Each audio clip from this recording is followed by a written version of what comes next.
632-5929 or visit cbialliance.com.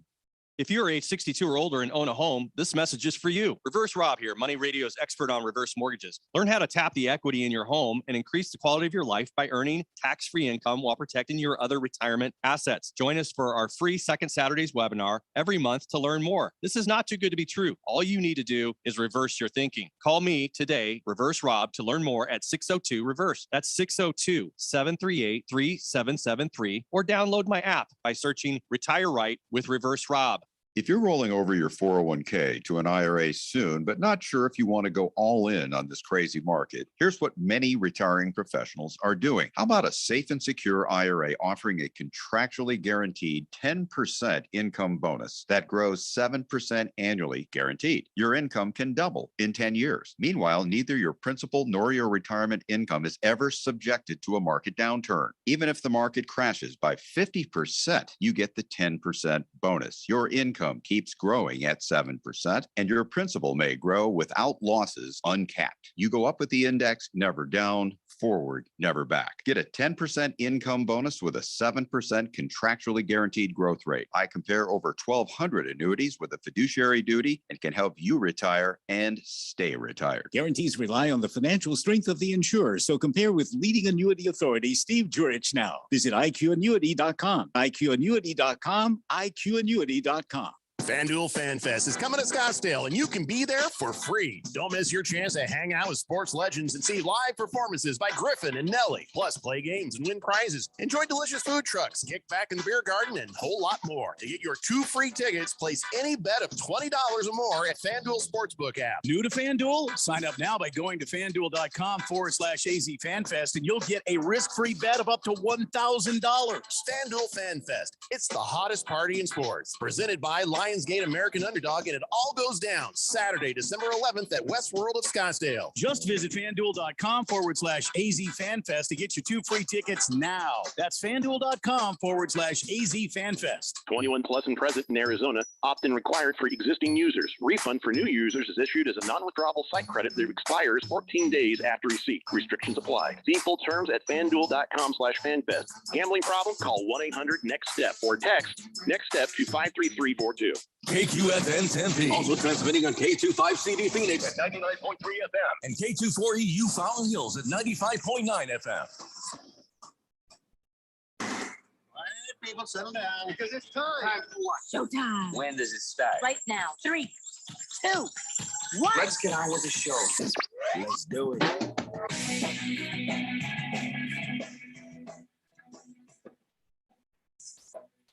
All right, everybody, it's Friday here on the Daily Blender. I'm your good friend, your radio pal, Jeffrey O'Brien, alongside Randy White. We got Keon Rose pushing the buttons, and you guys are on the Fanatic text line, 888-368-1580. We're broadcasting live from the Harmon Solar Studios in Scottsdale.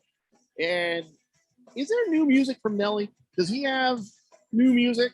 Is he doing anything new? Would imagine he has lots of new music. I know there's Hot and Her, and that's all I know. Keon, are you a Nelly fan? I don't know who. I don't know what he does. I haven't kept up with Nelly since first hearing him in high school. So right. It's been a while. Yeah. Okay. Couldn't tell you about the new music. Yeah, but if he's got anything new, I'd like to familiarize myself with it, because that event does sound pretty fun. What about the other guy, the Griffin person, the Griffin that's in that thing? No. Randy, no, I haven't. It's a little past my time. Sorry. Okay. Listen, just because we don't know doesn't mean somebody else doesn't know. I'm just kind of curious myself. I'd like to. Yeah, maybe I should just take a trip to Spotify and see what's going on there. I don't know. Don't know.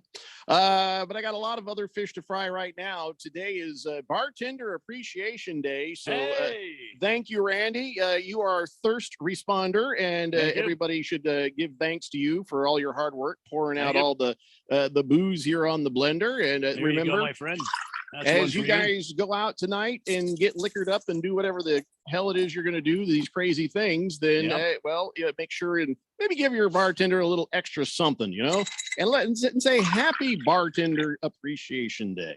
So there you go. Are you guys doing anything this weekend? You got anything planned, Keon? Keon, what do you got? What do I have planned? I'm all booked out with college football. Right. You're very serious about that. It's like Saturday is a huge day for you. Yeah, I mean, I love it. It's funny because when I first moved to the South, I did not love college football the way that I do now. I liked it, but I didn't love it.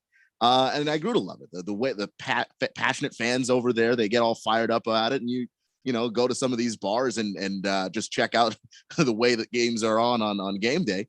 You can't help but kind of love the sport after a while. So now you're hooked, and there's no going back. Basically, and it feels different from the NFL. So I feel like I get something different watching games on Saturday than I do Sunday. So I have a pretty good weekend by the time it's all done.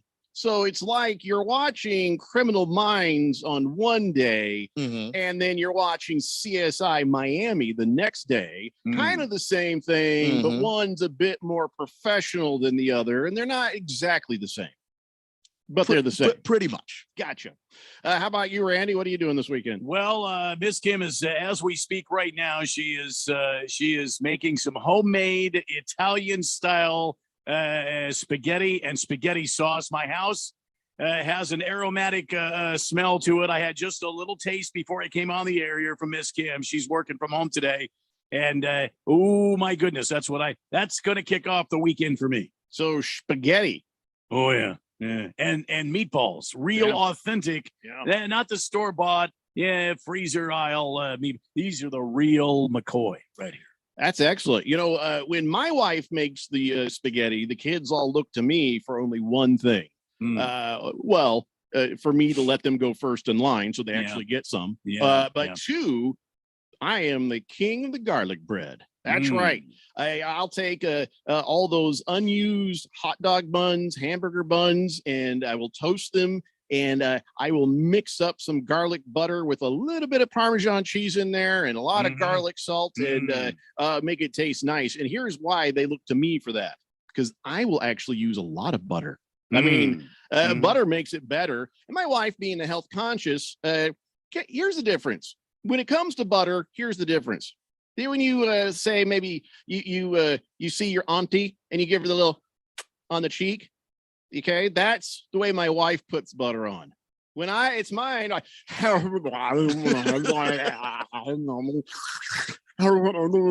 give a deep French kiss of butter. On that bread. So Kean and I have some questions here. Okay, you're talking about kissing your auntie like that, and then you're all like. Is that the way you kiss your auntie? No, it was a full on open mouth, tongue wagging, okay, sloppy. I did assume that the second person, Jeffrey, was your wife. I assumed that. Okay, let me just bring this back for everybody. I'm just talking about bread and butter. You know what I'm saying? Well, you brought up my auntie. wife will do a little bit of teeny butter on the bread, and everybody's like, I can't even taste the butter. I'm making everybody at the family reunion uncomfortable. You know what I'm saying? Hi, Auntie Rose. Yeah, I see what you're doing. No, I would never actually do that. It was just an analogy. Okay, let's everybody calm down a little bit. Everybody in the fourth dimension on a Friday, they're going to be assuming the worst. I'm just trying to look out for my pal. Well, I did see my Aunt Kathy naked once. Whoa. And well, here it was not. No, this is like a 65-year-old lady who comes. I know we don't know why. We were at a family reunion back in 2003, and my eldest son, who was at the time he was like 10. Yeah.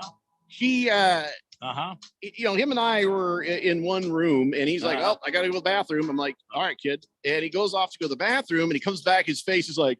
And I'm like, oh my God, somebody got hurt. I jumped up, looked out the door, and I saw exactly what he saw. It was my naked aunt making a mad dash from the bathroom to her room because she, for whatever reason, didn't have a towel. I don't know why she was out there naked, but it scarred both my son and I for life. Yeah. So anytime somebody starts to challenge the worst thing they ever saw, he and I just go, Aunt Kathy. Yeah. Well, yeah. It's a true story. Yeah. Unfortunately, right? I gotta get a little whiskey right now. Hell of a way to start a Friday.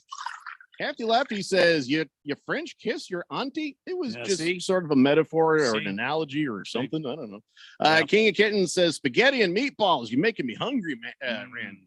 Yeah, she's gonna do the authentic Italian garlic bread too. Oh my God, I cannot wait. Can I be excused, please? No, we got 3 hours. Tres horas. And then we can start the weekend. By the way, I like how none of you guys even asked me what I'm doing this weekend. What are you doing this weekend? What are you doing this weekend, Jeff? Go. Probably falling off a ladder. Oh, Christmas lights. Yeah. My wife wants me to put up some decorations, and I told her the same thing I told you guys. And well, she's the CEO, and I'm just an employee here. So my ass is going to be up on a ladder, at least stringing some lights across the garage, and then throwing these like light nets over some bushes. So that's what we're doing. I'll be falling off a ladder. Yeah. That's it's destined to happen. I hope not. Fish Tank is on the text line and says, well, fellas, I was supposed to get married tomorrow, but things didn't end up working out so happy. So it's a bachelor weekend. Randy, my favorite bartender, could you please pour me a silver bullet? Yeah, absolutely. Here you go, my friend. Let me add to that something a little stiffer. Dude. Yeah. It's probably none of my business to say what happened, but what happened, man?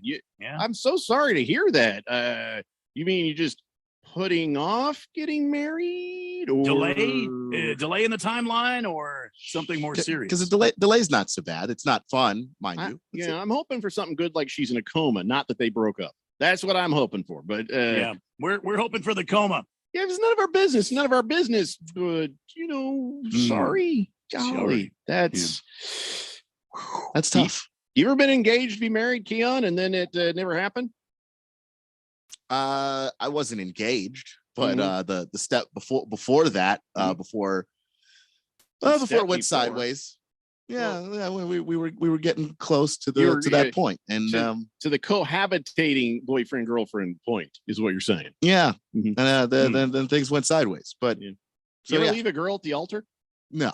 Oh my God, it's fun. I mean, that's wrong. That is wrong. You shouldn't do it. Randy, how about you? Did you ever? Only one time did I wish, and the other time, no. I have never had any issues. I've been very fortunate there. So sorry to hear about Fish Tank. Yeah, sorry, Fish Tank. Hang in there, man. We got your back. It just I'm really sorry to hear that. Hefty Lefty says, you got white lights or multicolored? I got both. She wants the icicle lights on the garage and the colored lights on the bushes. So, and then there's this snowman thing that I have to put together. And what are those blow up things? No. It's like, man, I don't know if it's styrofoam or something, or not styrofoam. I don't know. I don't know. Kind of like with Christmas with the Cranks, Free Frosty. Is it one of those? I don't know. I never saw that movie. Oh, you never saw Christmas? No, you've got to see that. That's pretty good. It's pretty good. Boogie says, I got leftover hamburger and hot dog buns do make great garlic bread. They do, don't they? It's that kind of that sweetness of the bread. And it's also conveniently shaped where you can put all that garlic butter and stuff on there. Boomtown says, thanks for everything you do, Randy. I'm the bartender at home, and I need a good bourbon recommendation that won't break the bank. Good bourbon recommendation that won't break. Bourbon. Let me think on that. Unless you know one right off the top of your head, there, Jeff. Go. So here's what I suggested the other day. Don't do, but now I'm going to suggest you do. Do. All right, Boomtown. Here's what you do. What you do is you go on the Amazon and you find the bourbon and hit lowest price first. And then you kind of scroll down and see what's what. Now, once you get past the generic stuff or the airplane bottles, then you kind of start to see what's in a fairly good range. You can't, bourbon's pretty much bourbon, though, it's kind of like how they did those taste tests on vodka, and cheap vodka in a mixed drink or expensive vodka in a mixed drink, you cannot tell the difference. Now, if you're doing it straight, they say, okay, then you can start to kind of tell the difference. But I don't know. Bourbon's Yeah, Bourbon's pretty easy, man. Mm. Hefty Lefty says larceny is $21.99 a bottle, and it's quite nice. Do they have a blow-up snowman eating reindeer? I want that decoration. Like, that's a good idea. Like at a table with yeah, like the carcass of the reindeer upside down and a chunk Right. out of it. Right. I mean, I don't think they have that, but much respect if you could just build it yourself. Dick Whiskers says, hi, Jeffrey. I mostly disagreed with your take on the last Suns and Warriors game. Wondering if you have a prediction for tonight's game. Prediction? It's going to be a good game. If Steph gets hot, the Suns lose. If Steph is controlled, the Suns win. That's my prediction. I don't know why you're asking. If you completely disagreed with my take on the last game, I don't know why you'd want to know about my take on this game. But yeah, that's pretty much it. Steph Curry is the key, I think, tonight on whether the Suns win or lose. Keon, what do you think? I think that a lot of what's going to happen is going to come down to a lot of non-star players. Can Steph Curry get help from the other guys on his team, the Andre Iguodala's, the Jordan Pooles, and because the Suns don't have Devin Booker, are they going to be able to get that point production like they did last night against the Pistons, where they had a bunch of players in double figures? Are they going to have that kind of production, from the bench and from those role players second night in a row? Well, the game is at 7 p.m. and we shall see what we shall see. But the one thing about the Suns that you can really appreciate is their depth. And the game with the Pistons, that was pretty fun. That was. I mean, you knew they were going to beat the Pistons. All right, we know who the Pistons are. Well, but watching those bench players, watching those guys, the two Cams, it did great. Minus Devin Booker. Yeah, I'm not really worried about the win-loss ratio for the Suns going forward. Can they keep the streak going? I don't know, and I honestly don't care, because Booker will come back. They've been sort of alluding that it's not even as serious as you would fear, but he's going to be out for a bit, so not worried. So much depth. So, but listen, it's Steph Curry and it's the Warriors. Yeah, well, this is not just some basic team. And I think Steph Curry's going to do what Steph Curry does. You can't worry about that. I think it's like Keon said yesterday on the show. Can you control the rest of the team? If Steph Curry gets his 30 or 40 points, that's going to be Steph Curry. But can you hold the rest of the guys like Porter and Green and the rest of those cats in line? That will be, I think, the telling tale. What kind of defense will the Suns play? And a recommendation on a good bourbon, I suggest Basil Hayden. It's a very nice, kind of a smooth bourbon. Watch out, though. Make sure you get a good good price on it. It ranges from somewhere around $30 to $50, depending on where you go. So Basil Hayden bourbon is pretty good. Cowboy Sparky says, who brought the sauce, Jeffrey? What's in the sauce? Oh, shut up. I brought the sauce. Fish Tank says, we split for good a few months back, and it just feels a little strange. Didn't mean to drop the mood of the show. Let's tear up the weekend, boys. Wow. That's the spirit, Fish Tank. That's the spirit.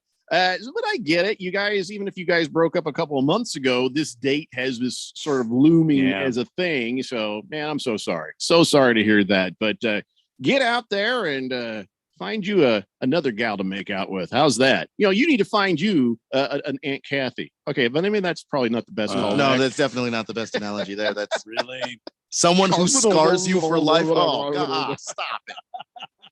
No, that's the noise she made when she walked. Senior Wakem.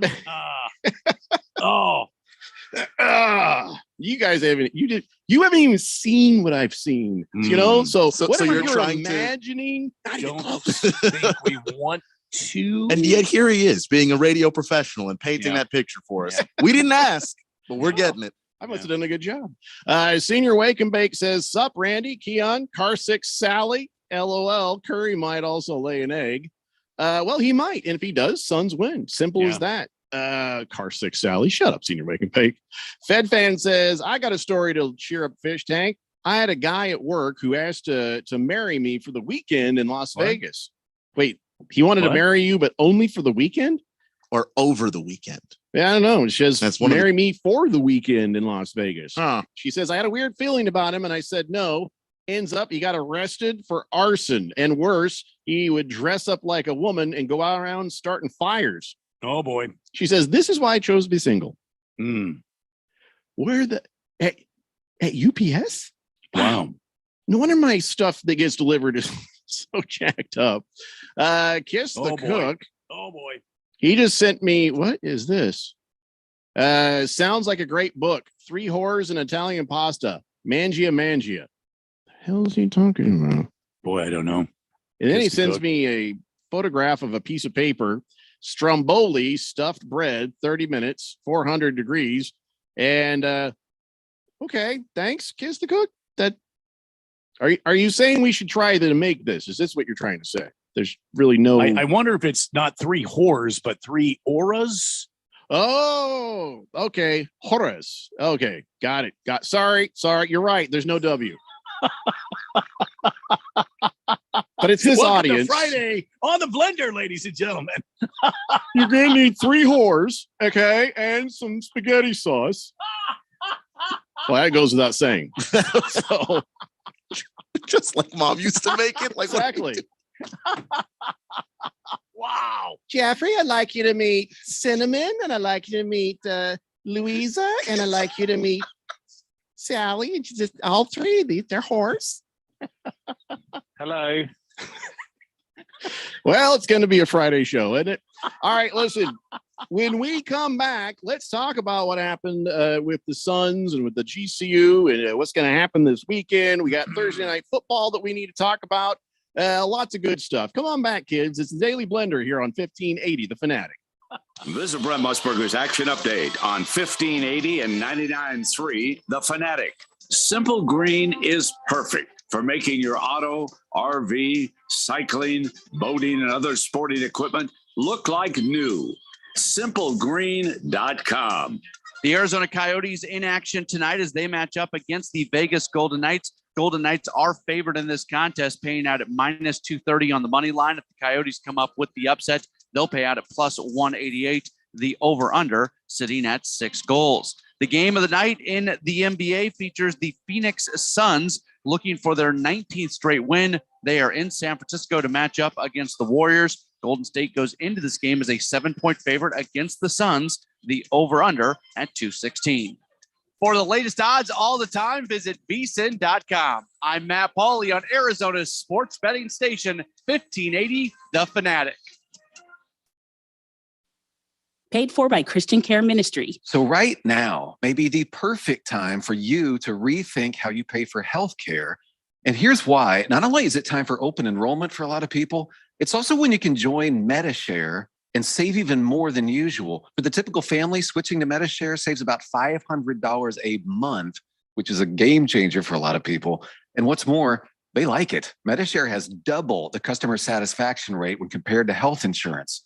It really is remarkable. There's more than 400,000 members now who have shared more than $4 billion in medical bills. So they can handle your bills too. And here's the thing. If you join before December 15th, they'll waive your new member fee. So that's another $170 you'll save. I'll give you the number here in a second, but call and you'll get a price within 2 minutes. And again, the deadline, December 15th. So call now and you'll save even more. Call 855-51-BIBLE. That's 855-51-BIBLE. 855-51-BIBLE. This is Aaron Warby, host of the Bulls and the Bears Radio Hour. In the show, we try to teach the tools, rules, and strategies that traders and investors need to do better with their wealth and portfolio income. But most of the time, an hour is just not long enough. At Online Trading Academy, we believe that the average person should be given the tools, rules, and strategies that Wall Street's elites have been using for years to outperform others. Are you one of the millions that have recently established a trading account? Or have you always wanted to trade or take a more active role in guarding and growing your own wealth,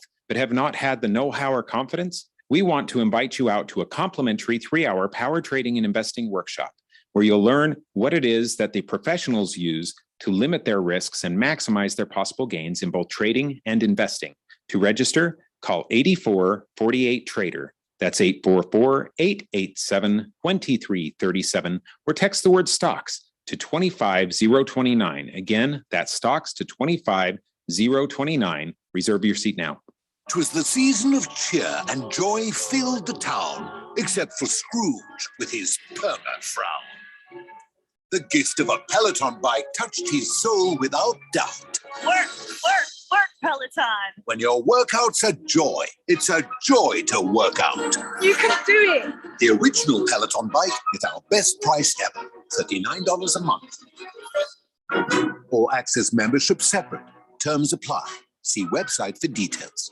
This isn't a game of touch in the backyard. I tore his ass up. This isn't tossing around the ball with your friends. And it sure as hell isn't flag football. This is the NFL. Hard-hitting, pad-smacking, body-busting football. We've got all the primetime games in one place. On your home for the NFL, 1580 and 99.3, The Fanatic.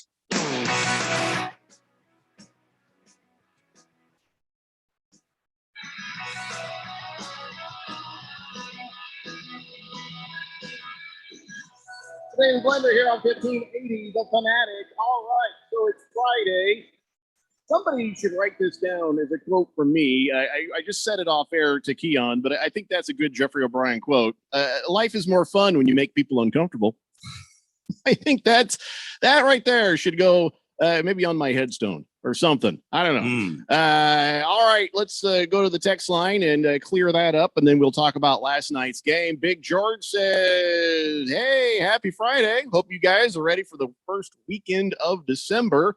Listen, I'm ready for the first weekend of anything. As soon as the weekend gets there, but how happy are you when you get to the weekend? Or some of you guys are out there working, and that's not your weekend. Your weekend might be Tuesday, Wednesday, or something like that. But yeah, everybody's happy when it's the weekend. Who's not happy during the weekend? Is the weekend is one of those things that is unanimously liked. Like nobody disagrees that the weekend is great. Is there any group of people on the planet who are like, oh God, it's the weekend? You know, parents who don't like kids, you know, because then their kids are home, they got to deal with them. So like Philip Rivers, right? Philip Rivers hates the weekend. Oh my God, it's so loud. I don't know. If you don't like the weekends, I don't understand you. But I'm sure there's somebody out there who dreads the weekend, but it's not us. We love the weekend. Big George says, worst thing I ever saw was an inmate butt naked on the floor. Wait, okay. Why were you at the county jail to see this? Yeah. Oh, because Big George, lawyer. That's why. Yeah. He says, I saw an inmate butt naked on the floor with his massive cash and prizes hanging out in the county jail. That's hard to get out of your mind, out of your head. Cash and prizes. I've never heard that before, but pretty sure I could put that out of my head pretty quick if I had to. I mean, if he's talking about in the haunting way. Yeah, he's like, I couldn't look away. And I'm sure he would love to. Can I remind you, the Big George just said his massive cash and prizes. I mean, that description leads me to believe that he would love to forget if he could. Like if the Men in Black, you know, little thing where they make you forget if that was real, he'd be the first one in line to use it. No, I would be. My son and I. Remember Aunt Kathy running naked? He'd be for the bathroom? third one in line to use it. I do it like several times. Prison Wallet says, I just like the singer of the weekend. Is that the same thing? No. By the way, what a dumbass name for. Why would you call yourself the Weekend? Because everybody loves the weekend. Yeah, and actually, if you think about it, it's brilliant because he's running stuff and everybody's working for the weekend. That wasn't that in Letterkenny when I forget, was it Stewart that tries to take his sister out on a date and they're going to go see the weekend and he's talking to the other meth guys and he's like, yeah, we're going to the weekend, and they're like, it's a Wednesday. What's wrong with you? Yeah, I remember that now.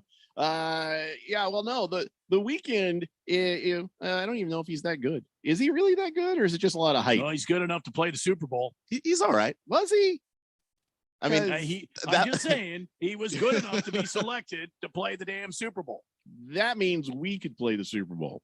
That doesn't mean anything. Well, I didn't say that we weren't good. I was just saying he was good enough to play the Super Bowl. And he had to pay to do it, you know. He had to pay them a chunk of money to do that because they're like, well, you're going to get a lot of album sales out of this, so you got to pay us to be the artist. That's why certain bands and certain people are like, no, that's not how we work. So somebody else can get the exposure, not named us. That's why I think the Foo Fighters will never do it.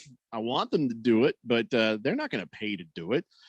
Big George says, yep, I wish I never would have seen that. I would love a Men in Black a thingy to wipe my mind. Well, bringing it up on a radio show is not helping, George. Yeah, I don't think that's helping you. No. Let's see. Hefty Lefty says, I'm sure the Weeknd has bad weekends here and there. Now, okay, are you talking about The Weeknd, the singer, or are you saying, I don't think he has bad weekends? What's his real name? Probably something horrible. It's probably something like a really bad name. Hefty Lefty says, no, I was the blow up snowman eating an entire blow up reindeer in his mouth. All right, that works. I mean, you got to sit on your yard for quite a bit for that to happen. Let's see. Boomer Sooner says, happy Friday, Blender Nation. And gentlemen in the studio, you got to get a shot of beer. Going to have a rough weekend. Just learned the nation's #1 recruited running back that Oklahoma had secured, transferring to USC, and some other recruits in Southern California are not going to Oklahoma. So it's not even a fair trade. But all right. I think this is going to get pretty ugly before it gets any better for old Boomer Sooner. Yeah, and this is how it happens. High-profile coaches move, and then whenever players committed to the university originally, most players commit to a coach, not a university, and unfortunate to say. So that coach is going to take those commits with them to wherever they go, and Lincoln Riley's taking them all to Southern California. You think there'd be a rule? There'd be some sort of a rule against that sort of thing. You can't just grab all of the players and leave. And then the entire program is devastated. Yeah, it happens, though, especially when you end up with some of these programs that wind up in limbo. It happened to Texas. They fire Tom Herman, a bunch of players go into the transfer portal. You fire Jeremy Pruitt at Tennessee, a bunch of players go into the transfer portal. So that's just how it goes. But these players, I don't know how you even make a rule against this. These are players that have not officially signed a letter of intent. All they did was say we wanted to go here, and they haven't committed to anything, so they can change their mind, and that's what happened. All right, so those guys, I guess, but then some, you live and die by the letters of intent sometimes. And sometimes people do change their mind. It's a thing, but coach leaving and then completely gutting your program on his way out the door, it's not cool or professional, but it's not good. I don't know how you stop it. And I don't know that it's necessarily the coach. Like Keon said, these players go there because a coach recruited them. They have a relationship with this coach now. They have expectations. And now this transfer portal is something that they can use as a tool to stay with this coach wherever he might go. And since Lincoln Riley is going to USC, hell yeah. And now if he was going to like Dayton, I don't think the transfer rate would be as high as it is him going from Oklahoma to the University of Southern California. Well, I do feel bad for Oklahoma to a point, but I guess that's the way it goes, guys. Boomer Sooner says it's like the Trojans in college football have become the Lakers of professional basketball. It's all the Lakers do is buy the players they need for a championship. So I guess Lincoln Riley's going to set a precedent to start grabbing all the players he can. And then of course there's the whole NIL thing and whatever. So there could be a lot of money made by these guys in SoCal too. Yeah, no kidding. Yeah. I don't know if I'd say it's like the Lakers because that's just how college football works. Is like the coach that can get the most best players dominates. That's been Nick Saban for the last decade. So, and that's what USC's wanted, a guy that can go over there and take advantage of their massive brand. 602 Pats fan says, so are we all in agreement? Taysom Hill is not a starting quarterback. Yes. I said that yesterday. Yeah, we were saying that before. And I always said, if this is the guy who is going to take you through, well, then he should be getting those first reps. And it was concerning when he never got those in the off season. And, last year he was able to fill in as a backup quarterback, won 3 out of 4 games. Simeon hasn't won nothing. So he's the best of what's left. I don't know. Maybe Simeon could have done better last night. Who knows? I mean, I think that Peyton sticking with Taysom Hill after how many interceptions maybe should have been like, okay, get Simeon in here. Let's see what he can do. But yeah, Taysom Hill is a backup quarterback. He's a gadget player. He will never be a starter in the NFL. Never felt like he could be. It was always sort of One of those things. If he was going to be any good, yeah, he'd have been already starting. So, yeah, Taysom Hill, not a starting quarterback. I have no idea what the Saints are going to do. I don't know what they're going to do either, but I remember a lot of people got misled by this because Sean Payton was the guy that was saying 2 years ago, well, Taysom Hill could be a starting quarterback if he wanted to be. And nobody should have believed him. And then when he became a free agent and they didn't go after him with big bucks and then waited for him to come back and take the tiny contract they had for him in the first place, that should have been the indicator. Taysom Hill's not a starter. Nobody in the NFL believed it, not even the Saints. Yeah, we'll talk more about Thursday night football here in a minute, but we got to clear up some of the stuff we're talking about now. King Kitten says Keon is correct. They didn't commit to Norman, Oklahoma. They committed to Lincoln Riley, and that's the way it goes. He says, by the way, it's time now for King of Kittens garlic bread reports. Do you have any music for the garlic bread report? Garlic bread report? What the hell kind of music are you going to? I don't know. I figured you'd have garlic music. I don't have any garlic music. Here, I guess this is close. Says, when I was in high school, I worked at the Spaghetti Bowl restaurant on Baseline Road in Tempe. Okay. The best garlic bread is made with day-old bread. We use sub rolls cut into medallions. Oh, yeah, you chop them up. Oh, yeah. Old Theo's Pizza used to do that, too. Oh, that's good stuff. You butter it with garlic bread, toast it in the oven on some pizza pans, serve that with spaghetti and marinara sauce. Absolutely the best. Is that what you do to this day?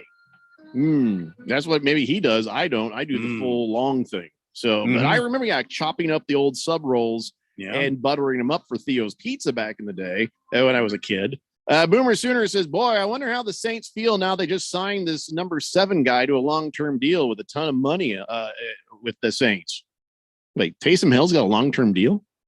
He does have a long-term deal, but it's not a ton of money. I mean, $10 million. Yeah, go and look at that contract. I'll pull it up here in a second. It's incentive laden. There's not a whole lot of guaranteed money with the Taysom Hill thing because he's an offensive weapon. He's a gadget guy, and they love to use him for a variety of different things. They never intended for him to be a quarterback. Fifth letter says USC football will be back running college football once again real soon. All the 5-star homegrown kids will stay home now. Fight on, he says. Boy, if you're USC, you almost should be embarrassed. The embarrassment of riches that have just landed in your lap because the coach is coming, all these players are coming.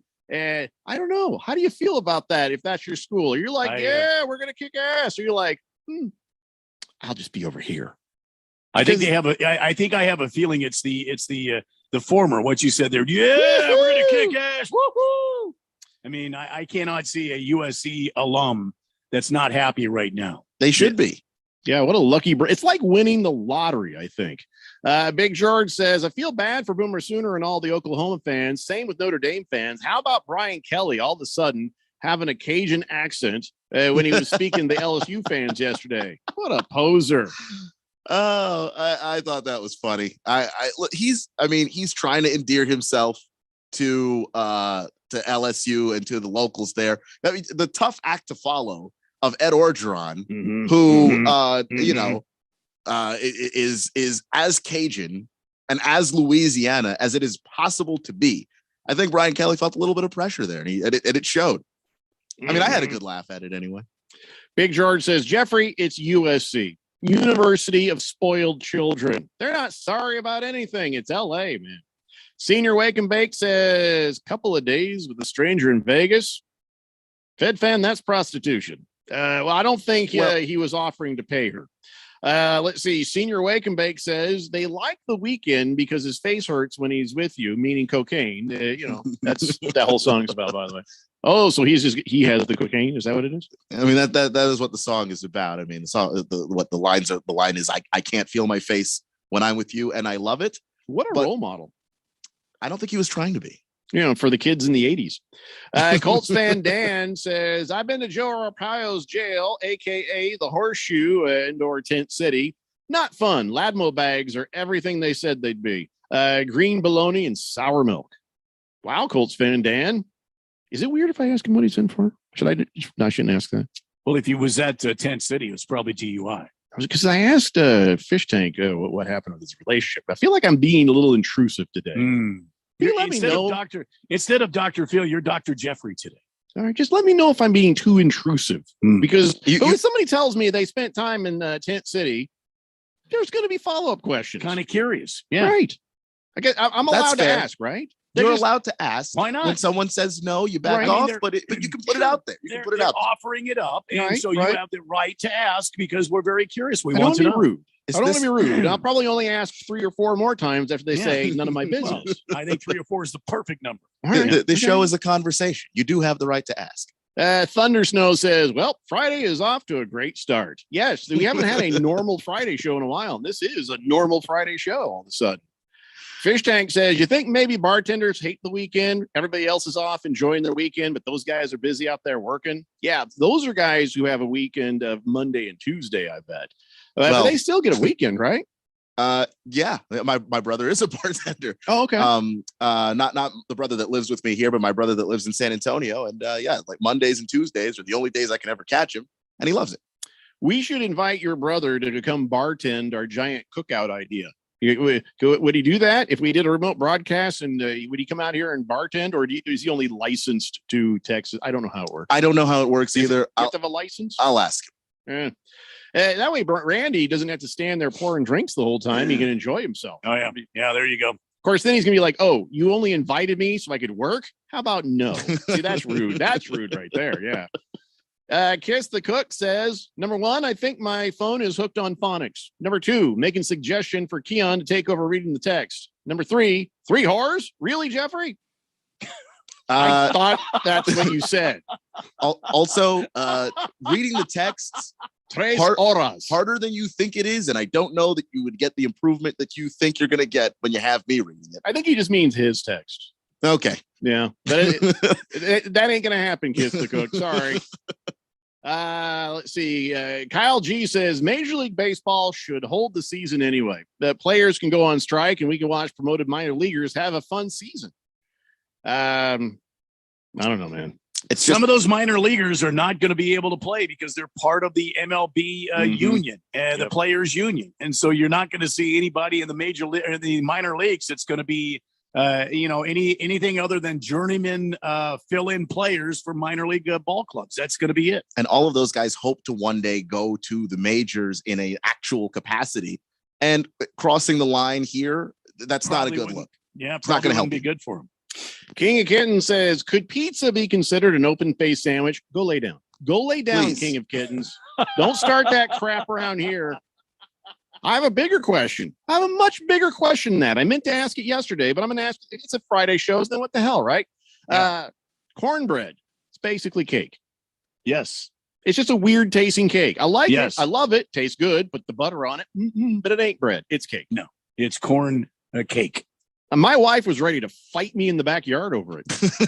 Serious. I was like, no. She's like, well, I say, you bake it in the oven. You mix the thing in there. You put it in there, and it does rise. It does a thing. It's cake.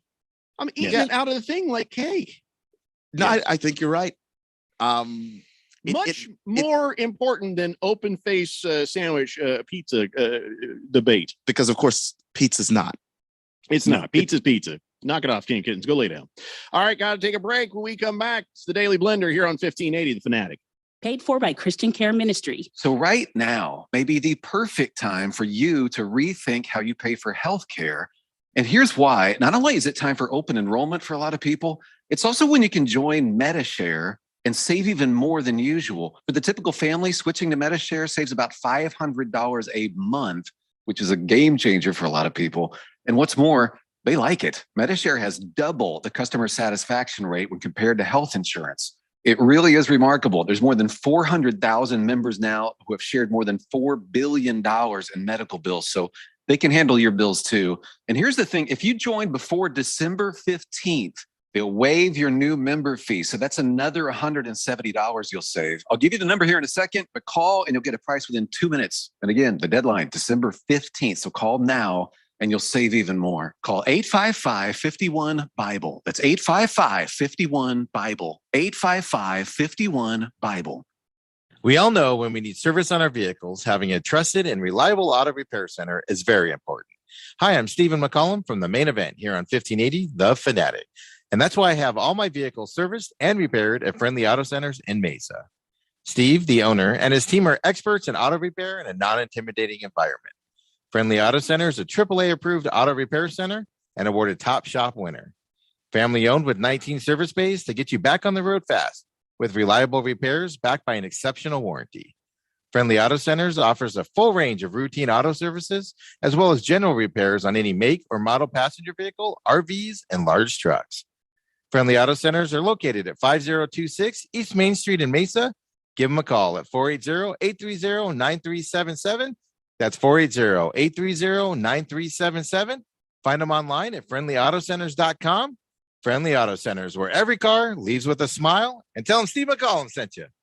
Hi, this is Bruce Jacobs from my friends and former employers at Pro Copy. For over 20 years, Pro Copy has provided Arizona companies with the best office equipment available from companies like Ricoh. More importantly, they provide outstanding service after the sale with a 96% retention ratio and award-winning technicians. 3 years ago, they joined the Flex Technologies Group, an Arizona-based nationwide group of companies that share Pro Copy's commitment to excellence. So if you have branches anywhere in the United States or just here in Arizona, you can get great personalized service even during the current climate. We use them here at the Fanatic and Money Radio KFNN, and they never disappoint because they remain a local company. They give back to our community by supporting ASU and the Thunderbirds through the Phoenix Open. The Pro Copy Foundations has raised hundreds of thousands of dollars. That makes doing business with Pro Copy good for your business. Just give them a call at 602 Pro Copy. That's 602-776-2679.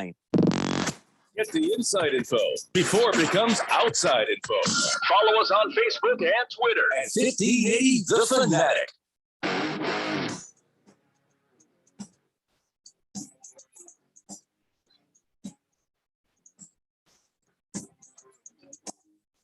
Blender here on 1580 The Fanatic. Coming up at 7 o'clock, you got Williamsfield at Chaparral, the 6A semifinals, as we get closer and closer to find out who all the state champions are in high school football here on 1580 The Fanatic.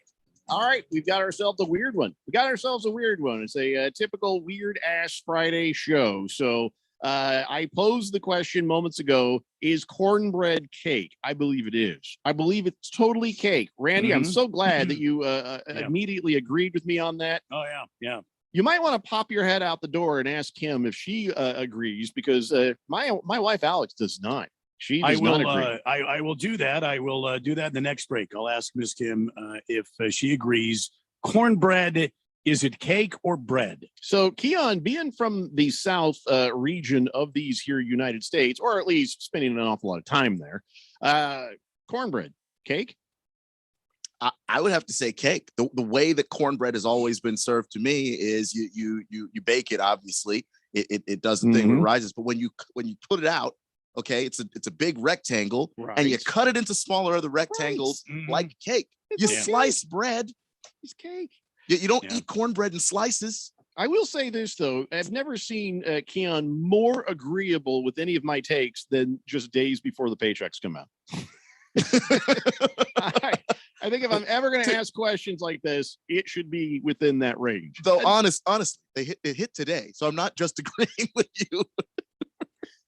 Colts Fan Dan says, is grits groceries? Is the Pope Catholic?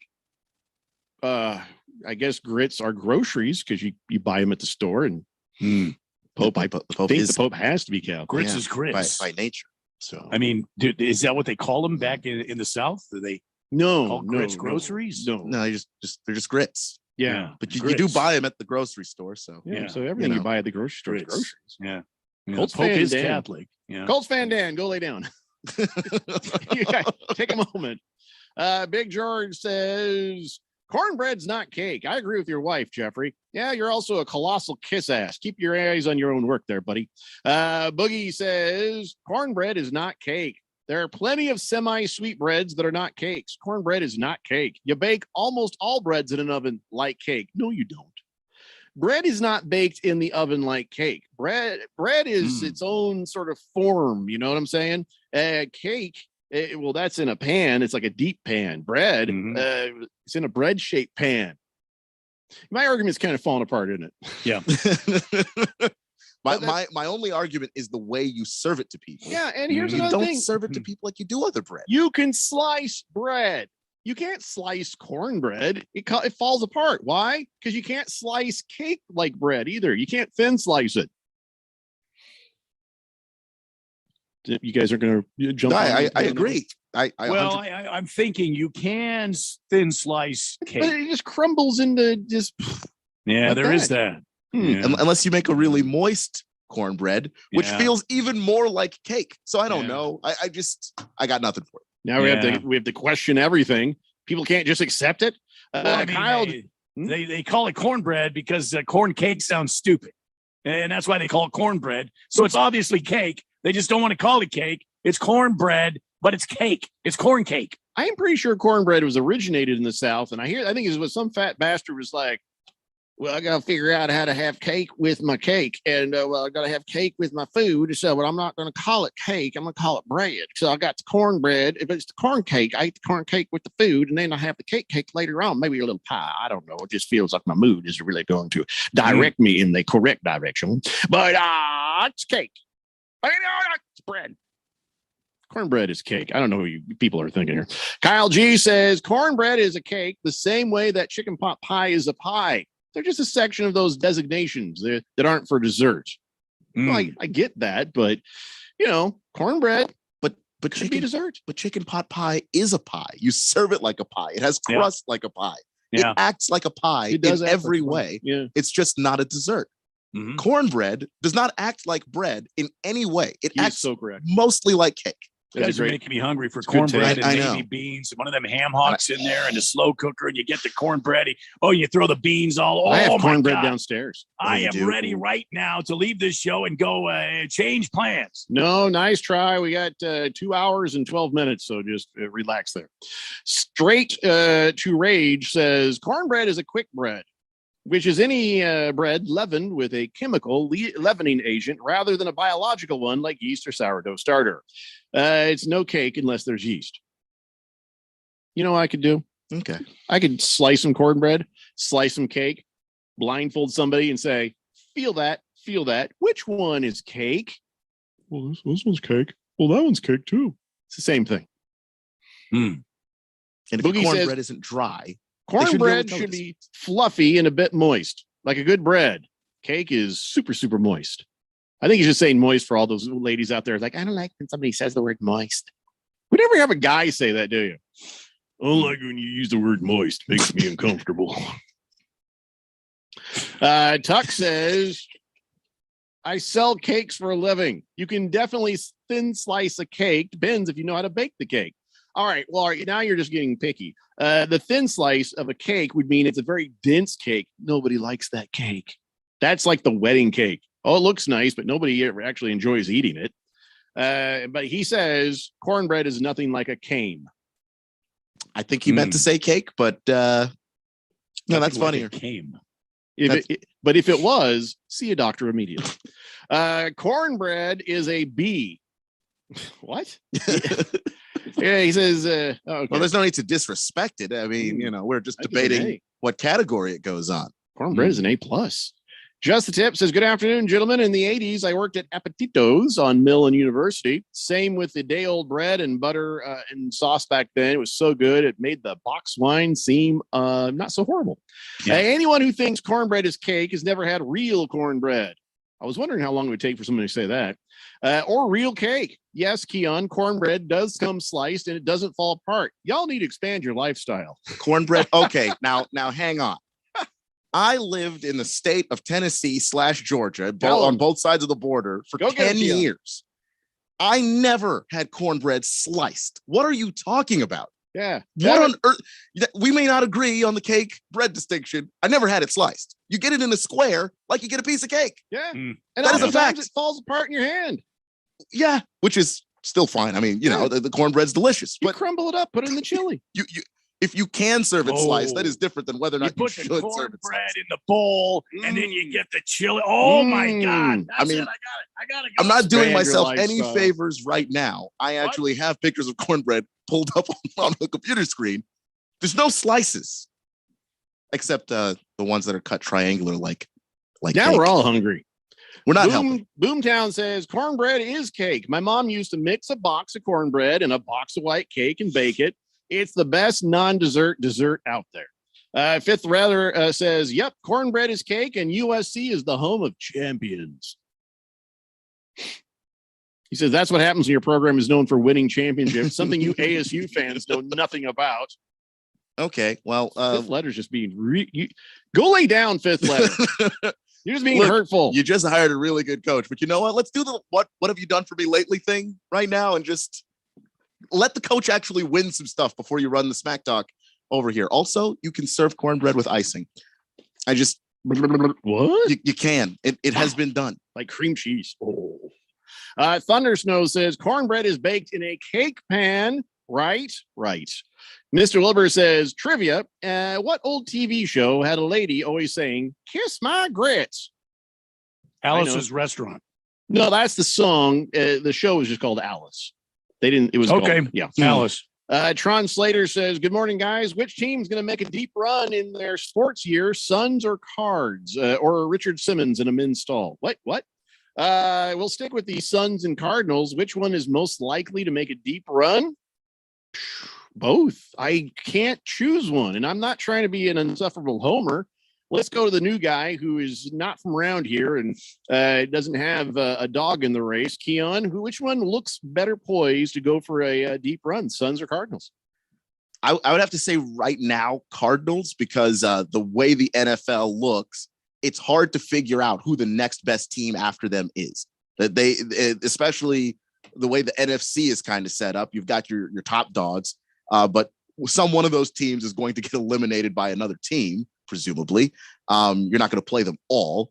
And if the Cardinals keep doing what they're doing, they're going to have the opportunity to play several games at home in the playoffs, which hasn't meant much during the season, but the playoffs are just a different animal.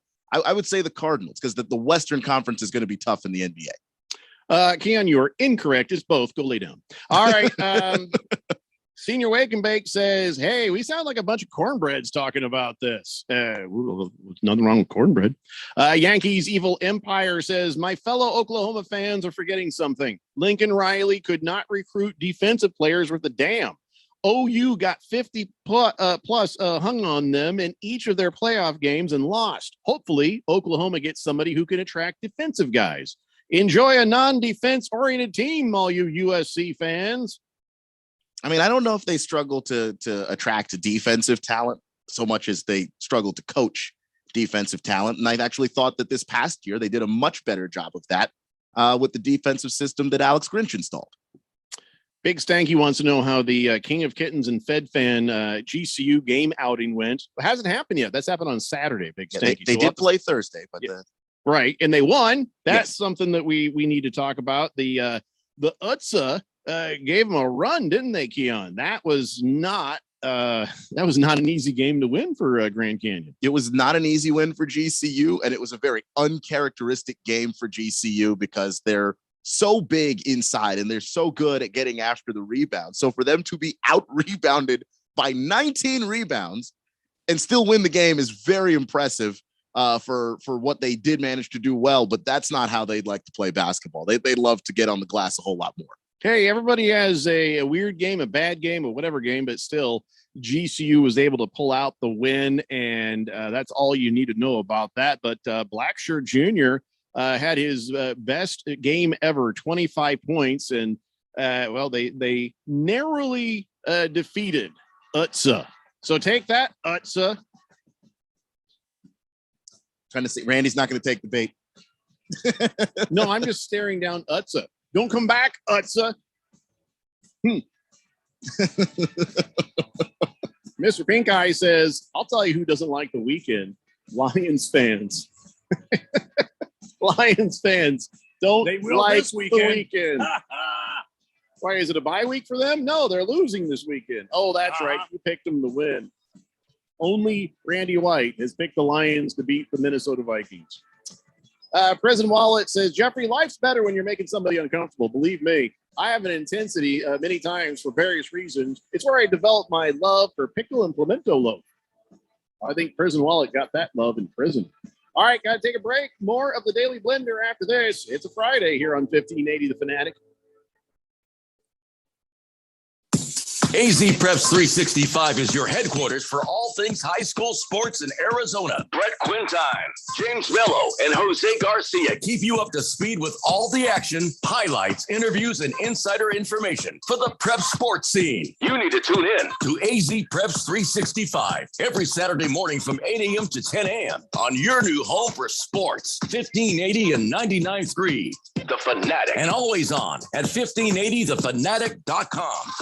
When it comes to automotive repairs, where do you start? Been looking for a new home? Should you rent or buy? If you're looking for the latest trends in the automotive industry or real estate, look no further than the Drive Friendly Radio Show. Hosted by Steve, with over 40 years in the automotive industry, and Felicia, who's well established in the real estate market, you can get great advice and insight you can trust. You'll be smarter for listening, and maybe you'll have a little fun too. The Drive Friendly Radio Show, Saturday mornings at 10 a.m. on 1580 and 99.3 The Fanatic.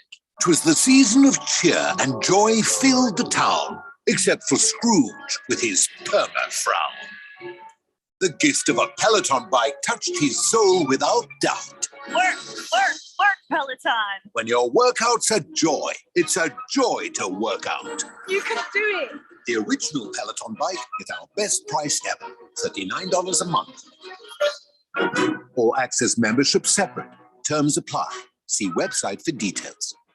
Being in the Army National Guard is about more than serving your country. It's about being there for your community when your neighbors need you most. The Army National Guard makes college affordable, and serving part-time can help you graduate debt-free. Do you want to stay close to friends and family?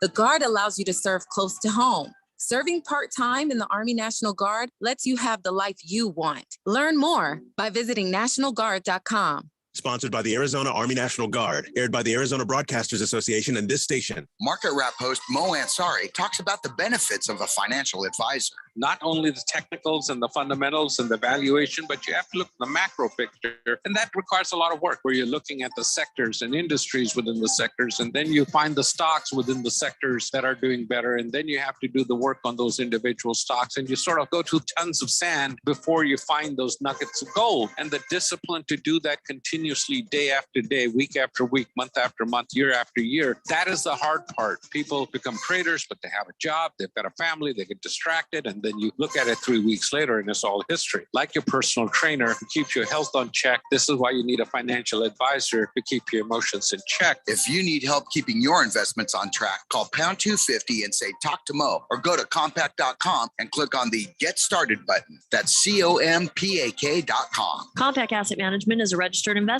advisor, funds custodian, Fidelity Institutional Wealth Services, member FINRA, SIPC. Live from the Harmon Solar Studios in Scottsdale. This is KQFN Tempe. Also transmitting on K25CD Phoenix at 99.3 FM. And K240U Fountain Hills at 95.9 FM. All right, people, settle down because it's time. Time for what? Showtime. When does it start? Right now. 3, 2, 1. Let's get on with the show. Let's do it.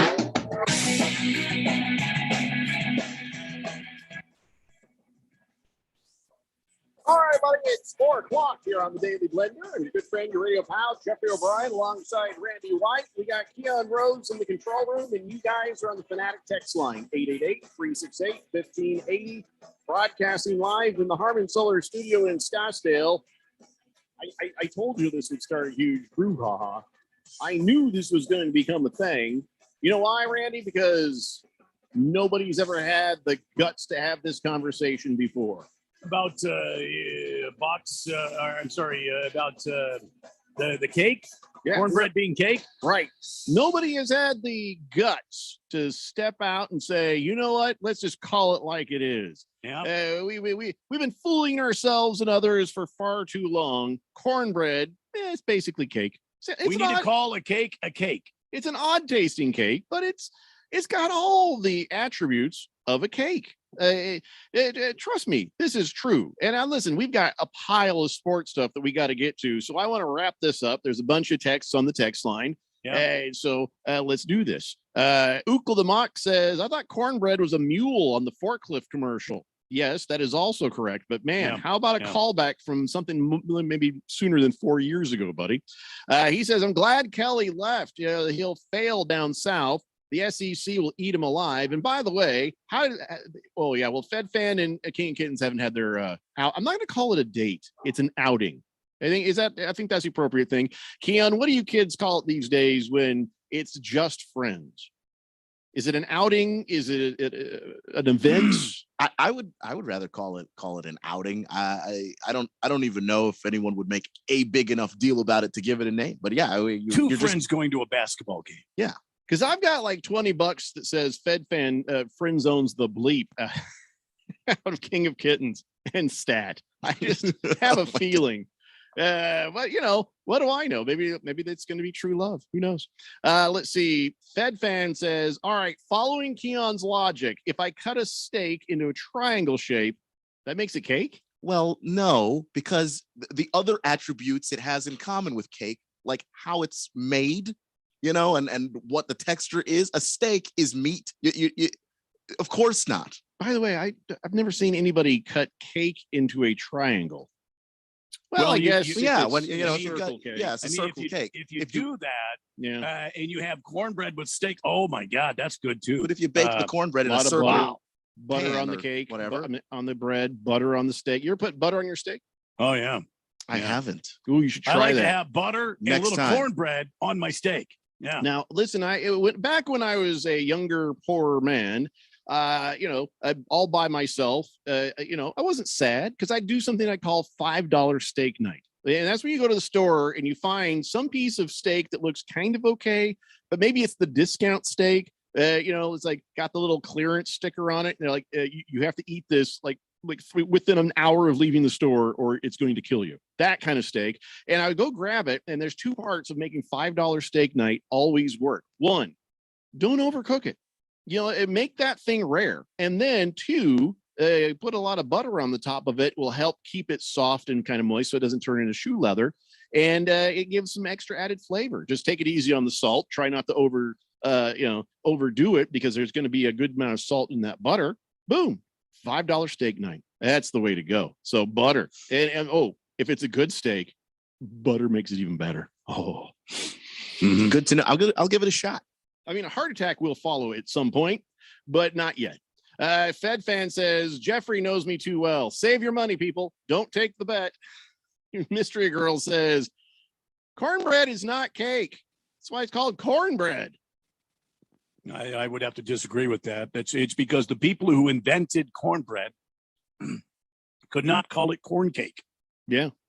Why is that? There's got to be some reason. We must look up. I mean, think the about it. history of cornbread. What would you rather have? Corn cake or cornbread? Oh, I'd rather have cornbread. You're right. And corn cake, you're like, there you don't go. have any chocolate? You got any chocolate? You know what? Honey, if you're listening, next birthday, I want a cornbread cake. Just make me cornbread. Put candles cake? in it. Bam. She's always asked me what kind of cake I want. Yeah. Maybe a little chili on the side. Yeah. Mr. Pink Eye says, is cinnamon roll a cake? No. That's a different thing. It's all swirly up. It's a different design. Mm-hmm. It's its own thing. Colts Van Dan says, cornbread is groceries too. How about that? Okay. I mean, fair he enough. says, I have a brother named Jeffrey, not Jeffrey or Jeffrey. How'd you come up with Jeffrey? My spelling? Well, my parents were poor. We couldn't afford the extra vowel because Pat Sajak is a greedy bastard. So it's only Jeffrey.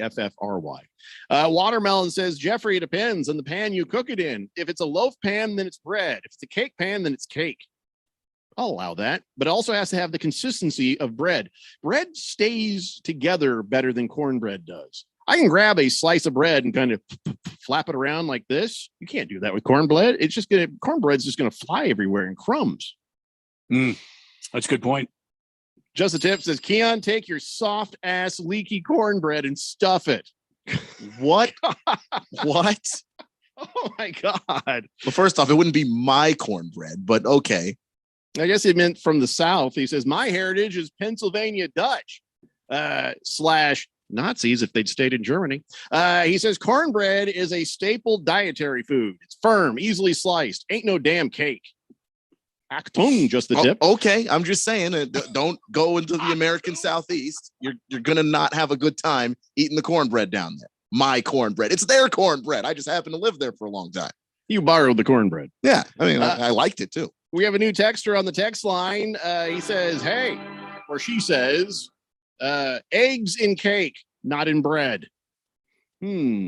Interesting. I don't think eggs are an absolute prerequisite to be called cake, but thank you, 6309. That's you have added an element to the conversation that we have to consider. Done. Cornbread's cake. Okay. Big Stanky says, guys, does it ever bother you when you see somebody waiting for a parking spot for like 2 or 3 minutes when they just parked at the first? If they just parked at the first spot they saw, they'd already be inside the store. It never bothers me what somebody else does because I don't care what anybody else does. I'll scratch my head, I'll laugh about it, but bothering? Nah, I don't care. 602 Pats fan says, sounds like you need to go to Coach LSU with that Southern accent, Jeffrey.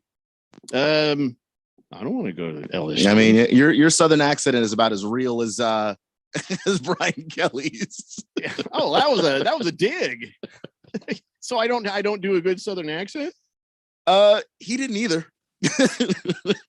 And he was actually in the South talking to a stadium full of basketball fans. All right. So my Southern accent may not be authentic for having not done anything more than watch TV and movies, but when I do it, you know what I'm doing. So it's effective enough. Yeah.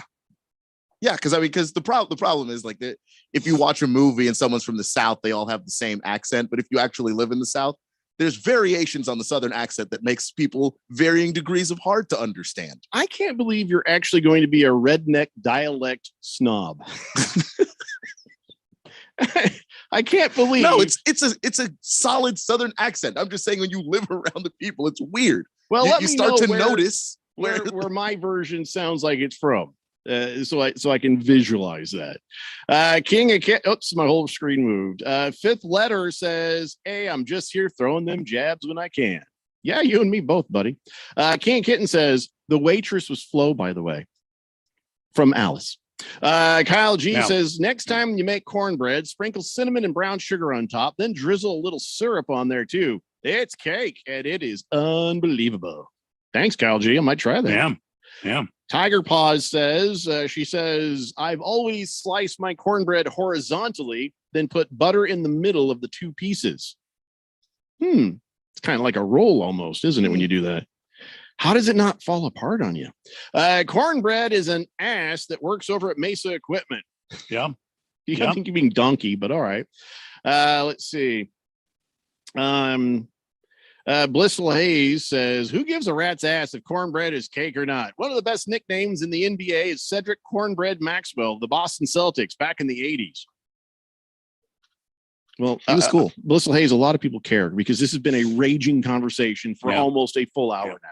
Yeah, I would ask you for some sensitivity to the feelings of everybody else here who is fighting for the reality that cornbread is cake and the delusional who are trying to argue that it's bread.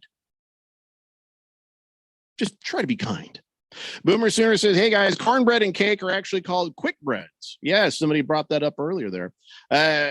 George says, if you told someone you had cake and gave them a traditional Southern cornbread, they'd be very disappointed. Well, like you said, it's a weird tasting I did cake. say odd. No one said that it tasted exactly like cake. And you guys are going to act like every piece of cake you've ever tasted was great? You know, you'd be like, what the hell am I eating? And they said, oh, it's corn cake. Oh, okay. Well, that makes sense. Dick Whiskers says, who do you guys think would win a fist fight between Steph Curry and Devin Booker? Devin Booker. Devin's got the reach advantage. Yeah, he's bigger. That's it, just on size. But here's the thing. They're both such nice guys. Steph Curry, he's a sarcastic, smarmy little fella sometimes. He gets a little cocky, but he brings the game that deserves the cocky.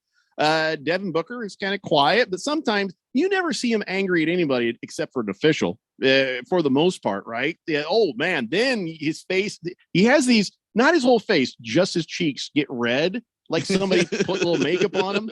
That's how you know he's good and pissed off at the ref. Because he's got that fadeaway and he gets fouled on it all the time and they don't call it a ton. And at some point in the game, and probably like third quarter, he just loses it and you can see it. It's all in his face. Anybody would. Anybody would after that much frustration. So I'm going to say Devin Booker only based on the size. And they would never fight each other. No, Would they? neither of them have the personality for it. Have you ever seen Steph Curry fight anybody? No, I've never seen Steph Curry threaten to fight anybody. You've seen Booker get into a couple of kerfuffles where he's, at least somebody's wanting to fight and everybody's talking and stuff, just saying. Boogie says, I do make a brown sugar cornbread cake, infuse the Frank's buffalo sauce and light whipped sweet blue cheese frosting. Okay, now this is crazy. He says, top that with a buffalo wing. That seems like a meal by itself. It does. A meal that I would like to have, actually. Helibin Mike says cornbread and cabbage rocks. Colts fan Dan says, tell Keon he has no room to talk. He sounds like Larry Elder. He says it's a compliment. Okay. Larry Elder is a conservative talk show host out of LA. Okay. I don't know who that is, so. He doesn't sound like Larry Elder. Can't help you. Random texter says, wouldn't a cinnamon roll be closer to bread than cake? Yeah, I think you're right. No, you're right. It is. It is more bread than cake. You are correct. He says, by the way, this conversation takes the cake. All right. This is almost over. Senior Wake and Bake says cornbread is like pizza pie, or is cornbread is like bread, like pizza is pie. I don't know. Senior Wake and Bake.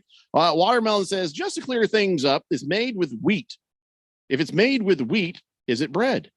If it's made with banana, zucchini, or any other vegetable, it's cake. That's very confusing. Fed Fan says, why would anybody want to punch my man Steph Curry? Well, because he can get kind of cocky sometimes and it might piss someone off. Tiger Paws says, and there's lots of bread recipes that use eggs. Panettone for one. Hefty Lefty says, you know who has really moist and sweet cornbread? Safeway.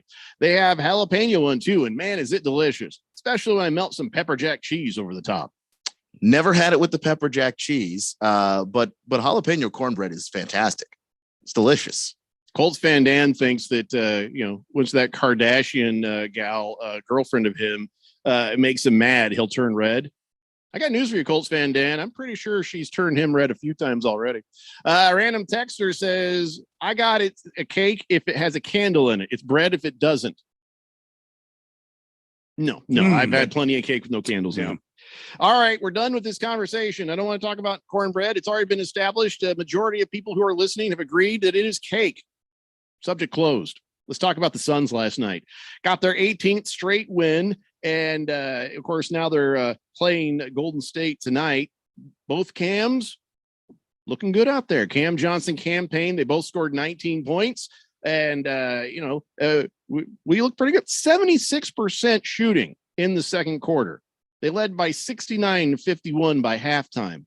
And if you look at the stat sheets, Phoenix had a rough third quarter, but they pulled it together and got the job done there at the end, 114-103. So anything that we need to take away from that game, that's more of an encouragement than anything else, right?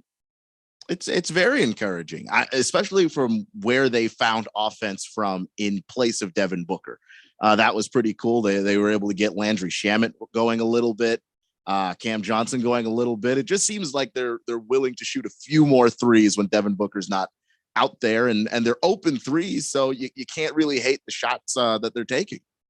By the way, I was watching something. I saw Shamet do something, and I was like, God, Shamet. My wife says, don't swear. I'm like, no, don't take the Lord's name. Hey, listen, you win a game, you lose a game. It ain't no big thing, but man, just be glad we're not the Oklahoma City Thunder. The Grizzlies last night beat them by 73 points. Yeah. 73. It was 145-67. I don't believe in a mercy rule for professional players, but somebody should have called that game last night. Yeah, the Grizzlies used 12 players last night. 9 of them got double figures. And, they did try to go to the bench. They did try to be sportsmanlike about it. But, oh, my God, how did this happen? How? The Thunder are really bad, incredibly bad. And no. That's the coach, Mark Deglin says tonight is not necessarily who we are. Well, I agree because listen to the sentence again. Tonight is not necessarily who we are. Necessarily in there is like you can't say this is not who we are. It's definitely who you are. You did it. When you say necessarily, it's like tonight is not necessarily. Basically, translation. Sometimes this is who we are. Yeah, a historically bad team had a historically bad shooting night, and play very bad defense. That is a terrible combination. I imagine they're going to have another ass whooping, probably not 73 points because, like, good Lord, but they're going to have other games where they lose by 30, 40 points. You know, how sad for an organization that at one point had Kevin Durant and Russell Westbrook and Chris Paul has played there. Yep. There have been some really superstars that have played in Oklahoma Harden was City there too, wasn't and now look at them. They're just the people of Oklahoma are basketball. That's a basketball city. I mean, back in the day, you did not want to travel there and play against the Oklahoma City Thunder. At one point, they were like a perennial playoff team, and now look at them. What happened? And how do they get back to where they were? The fans deserve something better than a 73-point drubbing. They've got to draft a whole lot better. And part of it is that they have one good piece, literally one good player, Shai Gilgeous-Alexander. If he becomes something special, something like what they think he can become, then they've got one star. But they've got a bunch of other guys on that team that aren't any good. Wow. Yeah, the Thunder have got to bring in some more people, but then here's the thing: you're looking at the eye test. For if you're a free agent, do you want to go to Oklahoma City? Why would you possibly want to go there? You have to be drafted there because nobody chooses to go to Oklahoma City on purpose. Nobody's like, you could, there's the. Well, no, there's nothing. There's nothing because if you go to LA, you got the nightlife, you got the ocean, you got the celebrities. Come to Phoenix, you got the great weather. You're close to LA. You got the golf. You got all the other things. There's a lot of great stuff happening here. This is a place where free agents are like, yeah, I'll go there. It's worked for the Cardinals. It's worked for the Suns, and all these other markets. New York. Well, it's New York. Even though the team is horrible, people still want to go there. But why are we going to Oklahoma? Yeah, I don't think anybody you can. got vacation plans for Oklahoma? Raise your hand. And it's not a disrespect to the state of Oklahoma. Oh, there's a lot of disrespect to that state. It's a horrible place. It's not a travel destination at all. And Randy brought it up. Kevin Durant, Russell Westbrook, Serge Ibaka. What do they have in common? They all got drafted by that organization. Mm-hmm. And if they want to get back on top, that's how they're going to have to do it. They're going to have to draft people. Scores like this helps them head in that direction, doesn't it? It does. And they're okay with, when I say they're okay with it, I don't mean that fan base who A, deserve better and B, would absolutely not put up with that. But that front office is totally okay with tanking and trying to draft guys until they get a team that they can win basketball games with. Wow. They don't mind doing it that way. 152-79. I guarantee you the Grizzlies were quietly saying, let's just beat them by double. They were trying to make sure 2-1 every single thing.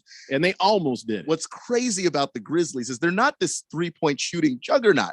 A lot of that was just twos. Those are just fast break points. You have to have better defensive effort than what they were giving last night. It just seemed like once they were down 35, they just got broken. They couldn't stop it anymore. The morale was not there, and they were just hoping the game would end. Well, the game did end, and I'm sure we'll see some more scores similar to that as the season goes on because that is a bad team. One more thing before we go to break. LeBron James, no longer dirty and filthy with the vid. He has been cleared to play. So rest time is over for LeBron and the Lakers. So we'll see what made up thing happens next to get him some rest. We have to take a break. When we come back, Josh Applebaum, our sports betting professor, will be here. It's time for Sports Betting 101 on the Daily Blender here on 1580 The Fanatic. Hey everybody, Mark Asher back to tell you about my great friends over at the Lund Mortgage Team. Are you seeing what is going on in the home buying market right now? Unbelievable. Not enough inventory, and there is a ton of demand. Some of these homes are getting 30, 40, 50 offers on them. How are you going to stand out? How are you going to differentiate yourself from the other buyers who are in line? I have a way. Use the Lund Mortgage Team. Lund Mortgage Team is locally owned and operated with over 20 years of experience right here in the Valley. They have a great reputation, and it is a trustworthy pre-approval. And on top of that, they are quick. That's one of the things. You got to come equipped and be ready to buy. So what you need to do is make that first phone call to 623-875-9940. That's 623-875-9940. Get that pre-approval going, and then get yourself ready to go buy that home of your dreams. Go online, lundmortgageteam.com, or call 623-875-9940. Hi, it's Rosalie, the fantasy girl. Listen, I love the thrill of winning my weekly fantasy football matchups, but I've discovered something even better. It's peer-to-peer sports betting on Vig Zero. My friends, family, fantasy football league, we can now all put real money on the games against each other. Go to vigzero.com to sign up, and if you want, join my group with the code Fantasy Girl. No casino or bookie taking a cut. Visit vigzero.com. That's vigzero.com. When you run a business, you need to be in control. And while you can't control everything that happens in the world of business, you can definitely take control of your utility expenses with the help of Harmon Solar. Give them a call and see how your company can save up to 80% on that monthly electric bill with zero down and no payments for 12 months. Harmon Solar is a local family-owned company that uses top-of-the-line equipment. Call Harmon Solar, 800-281-3189. That's 800-281-3189. Or go to harmonsolar.com. My part-time service in the Army National Guard makes it possible for me to be more for the community I call home. I'm a better neighbor because my service has taught me how important it is to be a team player. My training helps me in my classes when I give attention to detail to the task at hand. My service in the Army National Guard allows me to keep my country safe from threats. Learn more about how you too can live and serve part-time by visiting nationalguard.com. Sponsored by the Arizona Army National Guard, aired by the Arizona Broadcasters Association and this station. This isn't a game of touch in the backyard. I tore his ass up. This isn't tossing around the ball with your friends. And it sure as hell isn't flag football. This is the NFL. Hard-hitting, pad-smacking, body-busting football. We've got all the primetime games in one place. On your home for the NFL, 1580 and 99.3, The Fanatic.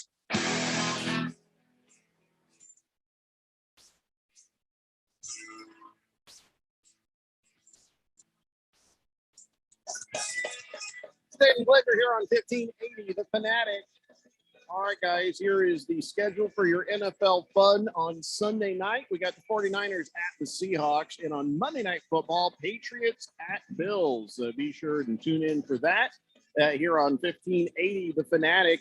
And maybe you're going to put a little money down on some of them games. Maybe you're going to get a little action, and maybe you have no idea the hell you're doing. Because sports betting is new here in the state of Arizona. Well, don't worry. The professor is in. Josh Applebaum is here for some sports betting 101. Hey, Josh, how was your holidays? Did you have the good holidays there? Oh, I had a great holidays, guys. Thanks so much for having me on. Yeah, New England, you go to the parents' house, you do a turkey, you sweat some games. So it's a good time of year to be betting on sports. We got a big weekend here and a lot of college football conference championship games. So get ready, guys. Big slate ahead this weekend. It's going to be a lot of fun. Before we continue, though, I have a very important question for you. Do you think that cornbread can be considered cake? Let me think. I would say no, but I guess you could make it. Well, it's good having you on. Thanks, Josh. It was have a great week. Cornbread is totally cake, man. What are you talking about? Yeah, well, cake has frosting, though. Isn't that true? No frosting with cornbread. I've had some cake with no frosting. It's not as good, though. You know what? You didn't grow up poor like I did, and I don't like how you're shaming me right now. We got to move on to other things. All right, but seriously, actually, I've got a better question for you. This question has come up from the super fans, 888-368-1580. If you have a question for Josh Applebaum, he's a host of Betting Across America. It's on Saturdays, 11 a.m. here on 1580 The Fanatic. He also has written the book that Randy and I have purchased, The Everything Guide to Sports Betting. You can find that on the Amazon. It don't cost too much. It's a very big book for the money. I'll give you that. But if you need to learn how to sports bet before you go out there and you lose your shirt. So this is a very important guide as we move forward in these things. But here's the question that was posed. Who is more likely to make a deep run into the playoffs? The Suns or the Cardinals? Ooh, that's a good question. So I have to pull up the odds here, but I would go with the Suns here, guys. The Cardinals, I'll be totally honest with you, they've been hard to cap. There's been these games where they don't have Kyler Murray, that you have a backup Colt McCoy, you go into Seattle and win. So that kind of surprises me a little bit, but I don't know if it's sustainable. A lot of these times when you get a young team like this who kind of goes through, I don't know if you have the experience to get it done in the playoffs when it matters. The flip side to me, why I'd want to bet on the Suns is you have a veteran point guard and leader like Chris Paul who's been there. You've been there as a team last year. Monty Williams right now is plus 300 to win Coach of the Year. I think that could be a worthwhile bet. So until you prove it to me, I'd rather put my money on Chris Paul and Monty Williams than I would Kingsbury and a young team who's been impressive. And I would say, guys, one play this weekend to keep an eye out for, the under in that Cardinals-Chicago Bears game. This total opened at 46. It's down to 42.5. This is your number one windy weather play here to the under. Winds are going to be about 15 to 20 miles an hour at Soldier Field. It's going to be cold. It's going to be rainy. And when you see the wind blow 10 miles an hour or more in the NFL, the under is 35 and 20, 64%. So I'll take the Suns to go further, and I took that under 44. It's now 42.5 with the Bears and the Cardinals this weekend. Yeah, it's funny you mentioned the windy under. Well, we had somebody quote that back to us right from you. So the education you are providing is actually taking hold here on the Superfans.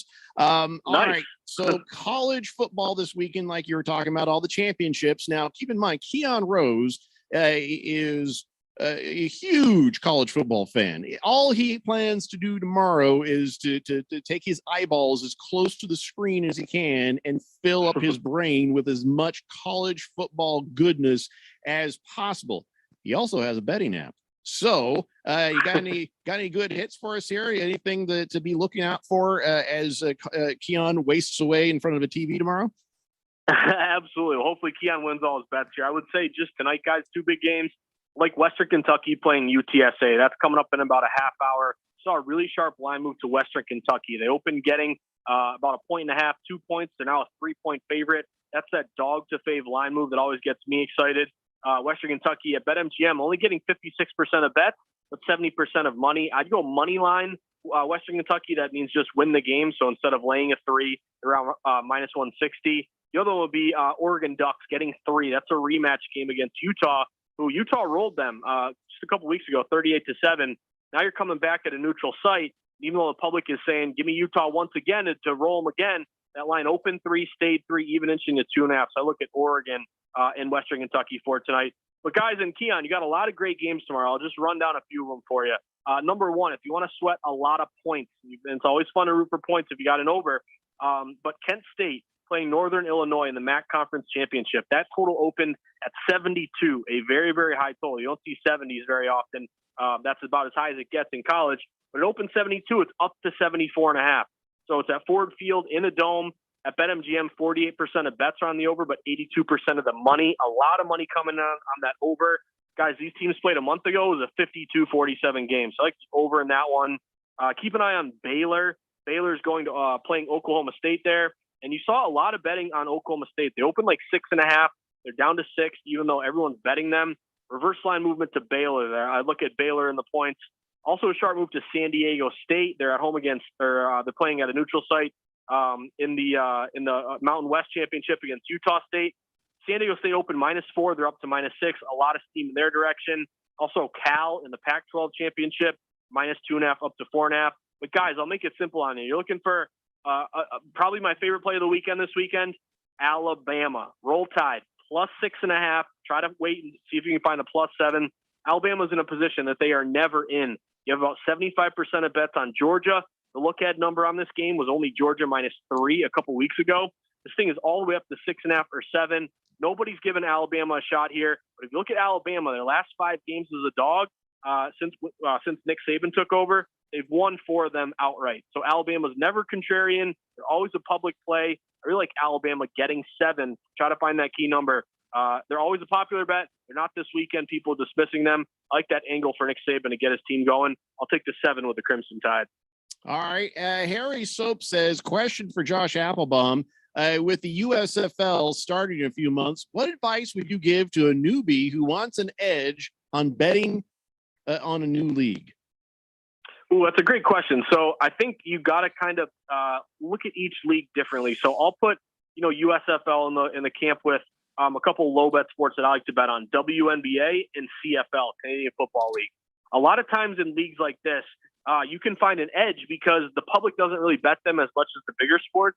So what I would suggest to your viewer or your texter there would be focus on the line moves in these sports, because when you're doing USFL, typically the limits are lower than an NFL game or a big sport. So line moves are meaningful. People putting big money on these games have an edge. They know what they're doing. Maybe they have an angle. They're experts in certain sports.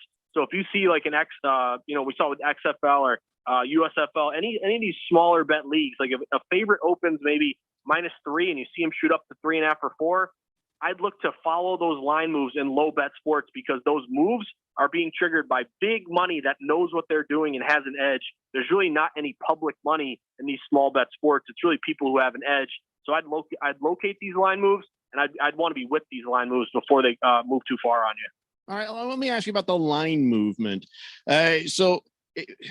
How do you know when to place the bet? Because, do you have like a certain time range, a day, hours, a couple of days? Because you have to watch the line move. I don't even know how to track that. Did they show you where the line has been and where it is now? Or is it just, it is what it is, and it's up to you to try to keep checking in? So let's say you're checking in to seeing where the line moves, then you make your bet. When do you make your bet? You see what I'm saying? It seems like there's a formula involved here that I don't know yet. Well, it's really difficult on the one hand because lines are fluid, things change. You don't know if you're going to bet a number and it goes away from you, or hopefully bet it and it goes in your favor and creates closing line value, CLV. Basically, that's what bettors do to rate their plays. Like if a team opens -3 and you bet them -3 and they get up to -4, you made a good bet regardless of whether that bet wins, because you got it at a better number than what the marketplace is offering. Now, on the flip side, you bet a favorite -3, the line falls to -2. You made a bad bet because you're getting beat by the closing line. You paid a higher price than what everyone else is paying. So that's regardless of the outcome. A lot of people think like, oh, it was a good bet if it won. It was a bad bet if it lost. But really, that's not the case. The outcome doesn't determine whether or not it was a good or bad bet. I know that's semantics. And if you win money, you don't care. You feel like it was a good bet. But really beating the closing line is really important. And to your point, I would say number one, get a live odds page. All the questions you were asking, you can follow line moves based on a live odds page. So we have one at VSiN.com, VSiN.com/odds. There are other good sites like Sports Insights or Don Best or Vegas Insider. They're definitely out there. You want to kind of aggregate it from the most number of books that you can, but that's where you can track these line moves. And in terms of when to place your bet, there's no easy answer. I think you got to kind of use some intuition. Look at the juice movement. Like if you like a dog and they're +3.5, and you see the juice on the +3.5, like -110 up to -120, the juice will oftentimes tell you where the next move is coming. So perfect example, if I'm on Oregon +3 tonight, right now they're +3 at -120. That's telling me that if you like Oregon, you should bet them right now because they're either going to stay 3 or maybe inch down to 2.5.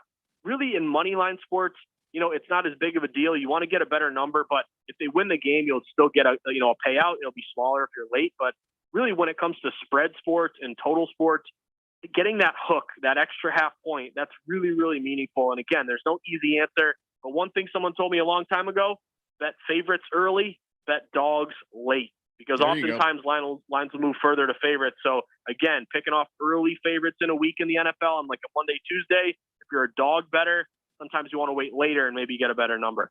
All right. Well, that's good advice. So with the VSiN site where you can, see where the lines are, do they also show history there? Like where it started and where it is now? Do they show like a line graph or something like that? Or is it just still, it is what it is when you look at it? Yeah, so usually what you'll get, and at VSiN we do this too, like you'll have a live odds page showing you all the games, all the lines, and there will be one column that stays static. That's quote unquote your opener, or your BetMGM open versus BetMGM current, or any different odds maker you have. So all you got to do is like that column will never change. So if the Patriots open -6, that column will always say -6, and then all the columns to the right of it will be the current number. So you can easily see, okay, if they're all at 7 now, then we know the line moved to the Pats. If it's down to 5, it went against them. So you always have that static opener, and then that'll be lined up next to all the current numbers. So you can quickly see which direction it moved in. Right. So now you've got the whole story right there. That would be very helpful.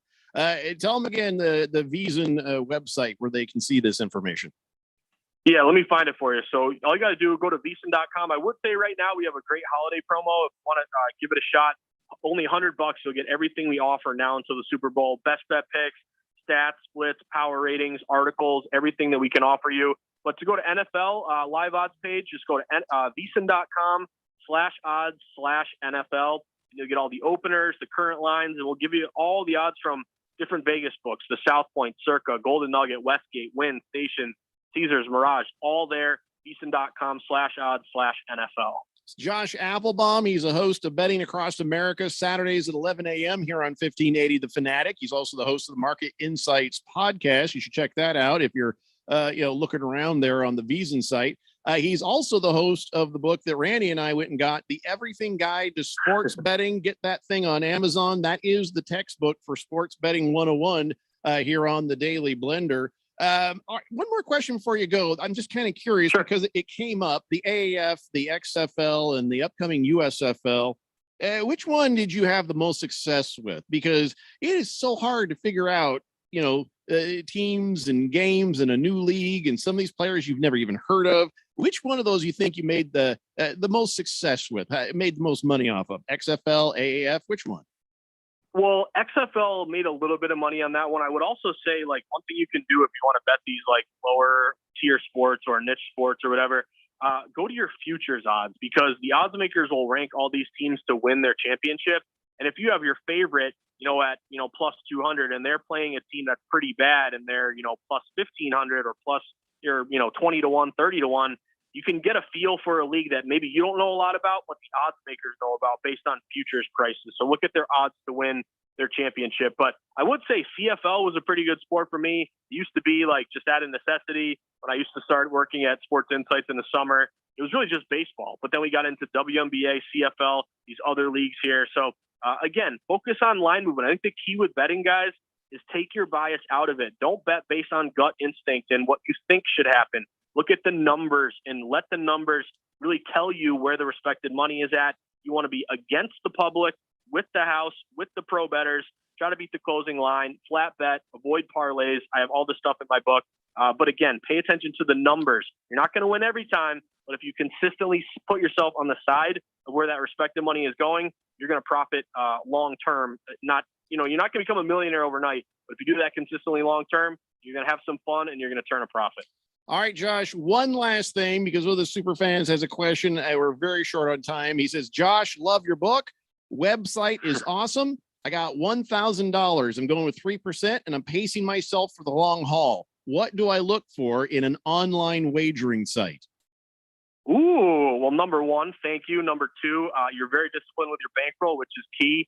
Number three, I would look for sites that offer a sign-up bonus or a big odds boost or something like that. Let them give you a big bonus to sign up. And I would split up that 1,000, and sign up with a few different books. Like you can pick out 4 books and put $250 in each of them, and then start placing your bets at the book that gives you the best number. Like if 3 of the books are at a dog +3 and the 4th book is +3.5, boom, you just got an extra half point. That could be the difference between a win and a loss. So grind it, grind the model, grind the blueprint, stick to your bankroll management, and look for bonuses and odds boosts, because they want your business. You want to shop for the best line. Make sure that you can take advantage of that. All right, Josh Applebaum, thanks so much once again for the education. We'll join you tomorrow at 11 a.m. for Betting Across America here on 1580 The Fanatic. Have a great week and good luck with your bets. You guys are the best. Have a great day, and happy Hanukkah for those who celebrate. That's right. It came early this year, didn't it? It's really early. It's already night 5. It's crazy. All right. Well, enjoy that and the weekend of college sports and fun, guys. We got to take a break. We'll be back. More of the Daily Blender after this. You're on 1580, The Fanatic.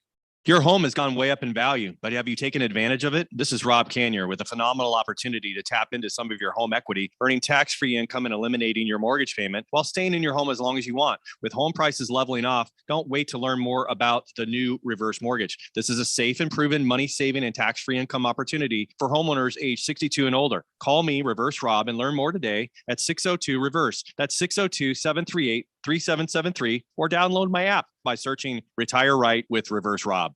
Arizona's deaf, hard of hearing, and deaf-blind community is disproportionately unemployed. Those of us that do have jobs are typically underemployed, and that should be, for all of us, unacceptable, especially when you consider we tend to be more productive and continually rate high for quantity and quality of work. To learn more about the Let's Get to Work initiative, visit changeyourperception.org. Sponsored by the Arizona Commission for the Deaf and the Hard of Hearing. Hey everybody, Mark Asher back to tell you about my great friends over at the Lund Mortgage Team. Are you seeing what is going on in the home buying market right now? Unbelievable. Not enough inventory, and there is a ton of demand. Some of these homes are getting 30, 40, 50 offers on them. How are you going to stand out? How are you going to differentiate yourself from the other buyers who are in line? I have a way. Use the Lund Mortgage Team. Lund Mortgage Team is locally owned and operated with over 20 years of experience right here in the Valley. They have a great reputation, and it is a trustworthy pre-approval. And on top of that, they are quick. That's one of the things. You got to come equipped and be ready to buy. So what you need to do is make that first phone call to 623-875-9940. That's 623-875-9940. Get that pre-approval going, and then get yourself ready to go buy that home of your dreams. Go online, lundmortgageteam.com, or call 623-875-9940. Market Wrap host Mo Ansari talks about the dangers of emotional investing. There's two things that people sell. One is greed and one is fear. Whenever you buy either one of those, you're going to end up getting burned because they are the epitome of emotions. And you've heard me say, whenever emotions take over, you're in trouble. If you don't want that to happen to you, give us a call. We'll be more than happy to do an objective evaluation of your portfolio to find the right degree of risk, what you have in your portfolio, what you should have, depending on your age, depending on your emotional makeup, depending on your financial makeup, depending on what your objectives are. All of those things go in to determine the correct balance of portfolio. We'll do that for you. It is free. You have to at least get started. If you're ready to get started, call pound 250 and say talk to Mo, or go to compact.com and click on the Get Started button. That's COMPAK.com. Compact Asset Management is a registered investment advisor, funds custodian, Fidelity Institutional Wealth Services member, FINRA, SIPC. Get your college game on. Get ready for the fight songs. Get ready for the traditions. Get ready for the rivalries. It's college football. He's gone. There he goes. Through the line. He'll take it to the house, 90 yards. And we've got the games you want to hear. Wide open, and the tight end will walk to the end zone. College football lives on 1580 and 99.3. The Fanatic, Arizona's new home for sports.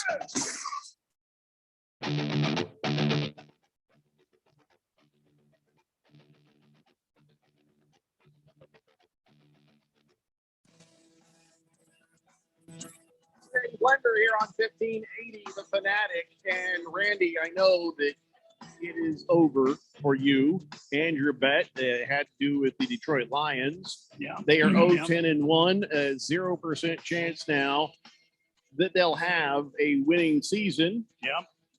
But allow me to blow your mind. Okay. They could still make the playoffs. How's the long shot of them making the playoffs? Okay, now listen, the NFL on CBS Twitter account posted all the games that would need to go their way between now and the end of the season for this to be possible. All right. It's a lot, but the Dallas Cowboys kept them alive last night by beating the New Orleans Saints. So, well, sadly, everything is going Detroit's way. It's about as likely as Aaron Rodgers hugging up and getting a selfie with Dr. Fauci, because the Lions have to win all 6 of their remaining games. Yeah, it's possible. Starting with the Vikings this weekend.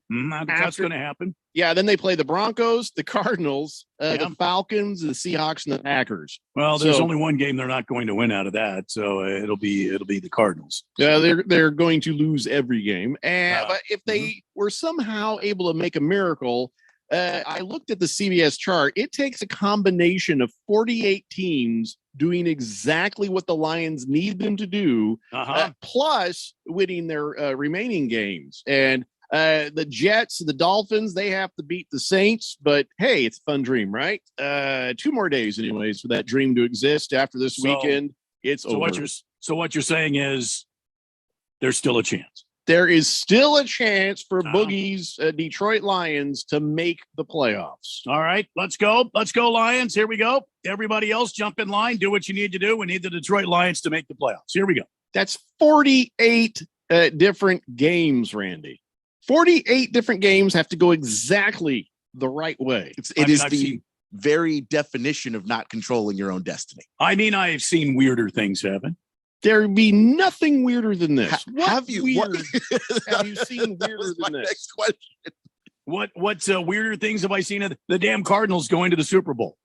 That wasn't weird. They had a great year. They had a great year. They went to the Super Bowl. But as Scott Van Pelt said on the 4-Letter Network, hell has frozen over. Well, I mean, this is end of times stuff right here. Well, it's like the Lions going to the Super Bowl would be mind-blowing enough, but if they had a great year, you could get it.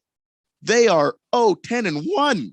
For them to make the playoffs would be literally a miracle of, as Jeffrey said, the 48 games that they would need to have to go their direction. But you're saying there's a chance. As of right now, there's still a chance for the Lions to make it.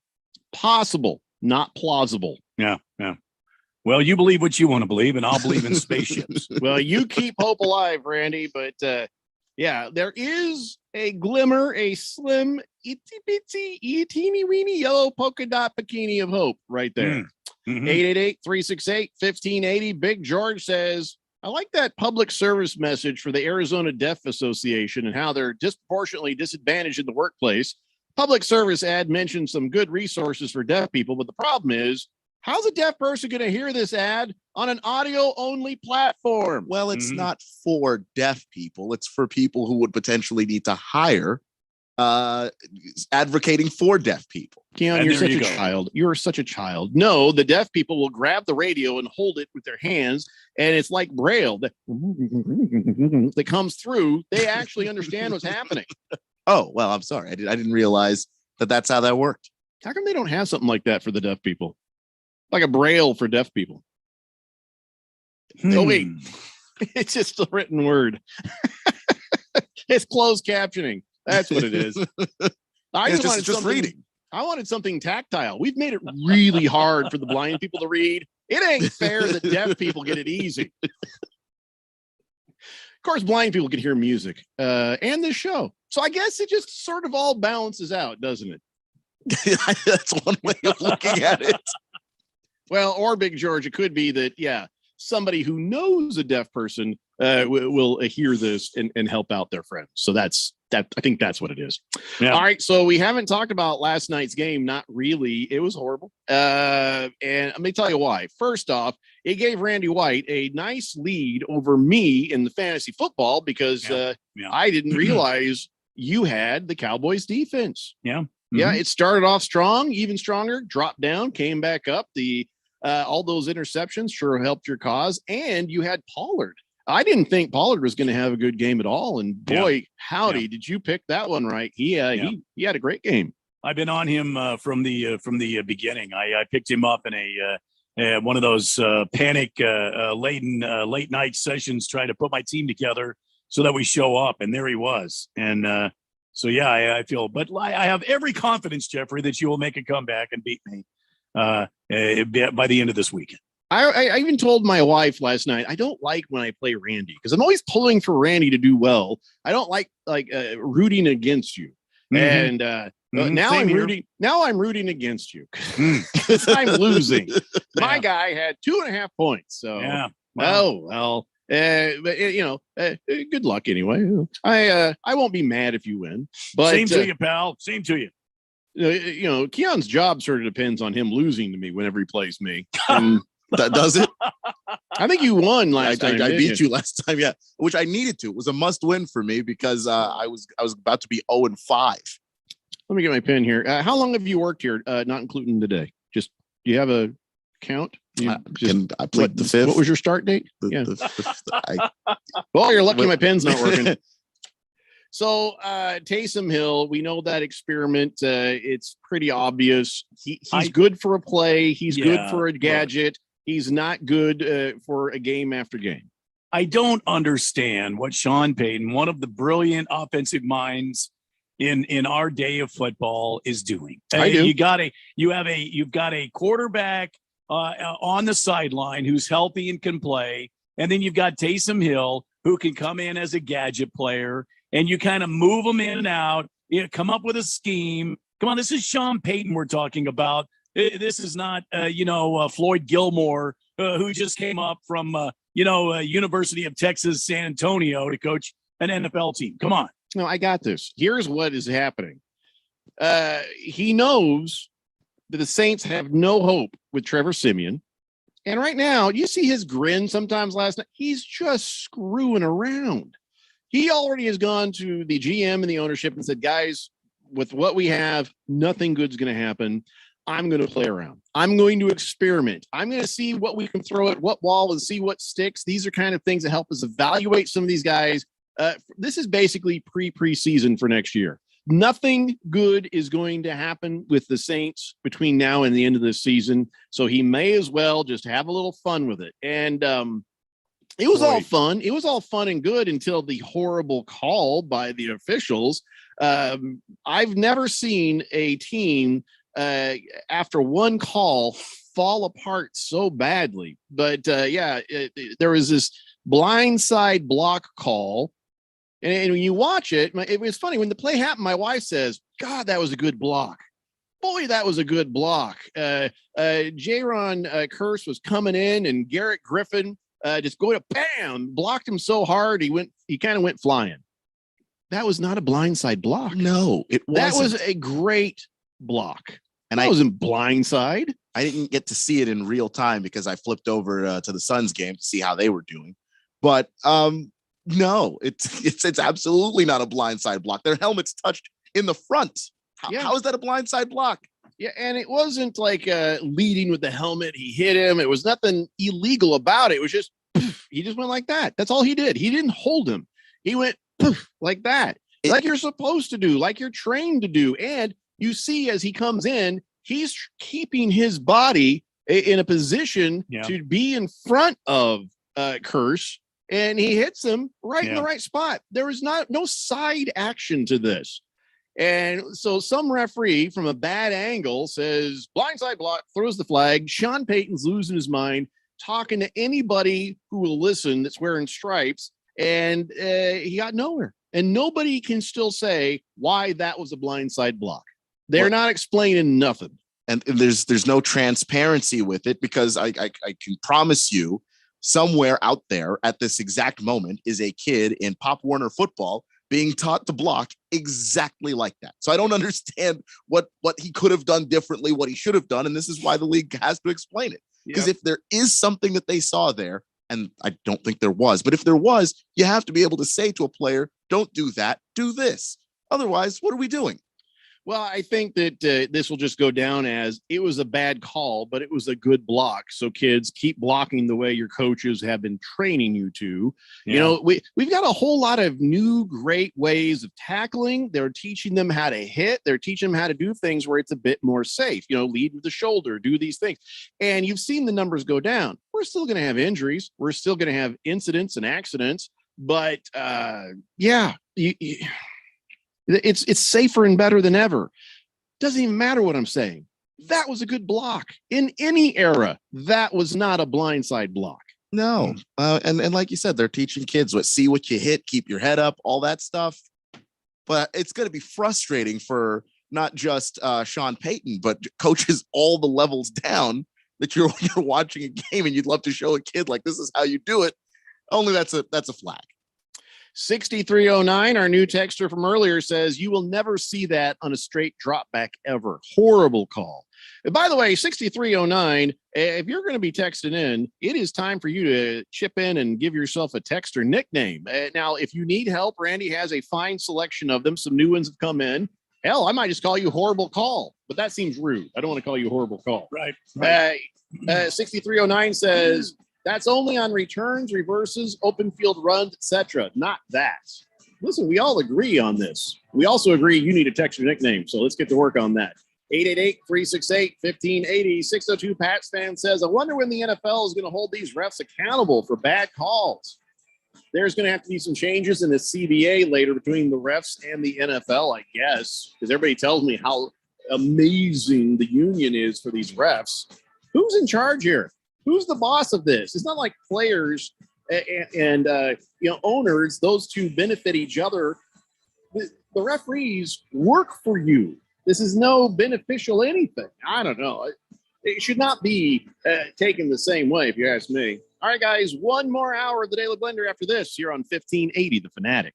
Fanduel Fan Fest is coming to Scottsdale, and you can be there for free. Don't miss your chance to hang out with sports legends and see live performances by Griffin and Nelly, plus play games and win prizes. Enjoy delicious food trucks, kick back in the beer garden, and a whole lot more. To get your 2 free tickets, place any bet of $20 or more at FanDuel Sportsbook app. New to FanDuel? Sign up now by going to FanDuel.com/AZ FanFest, and you'll get a risk-free bet of up to $1,000. FanDuel Fan Fest. It's the hottest party in sports.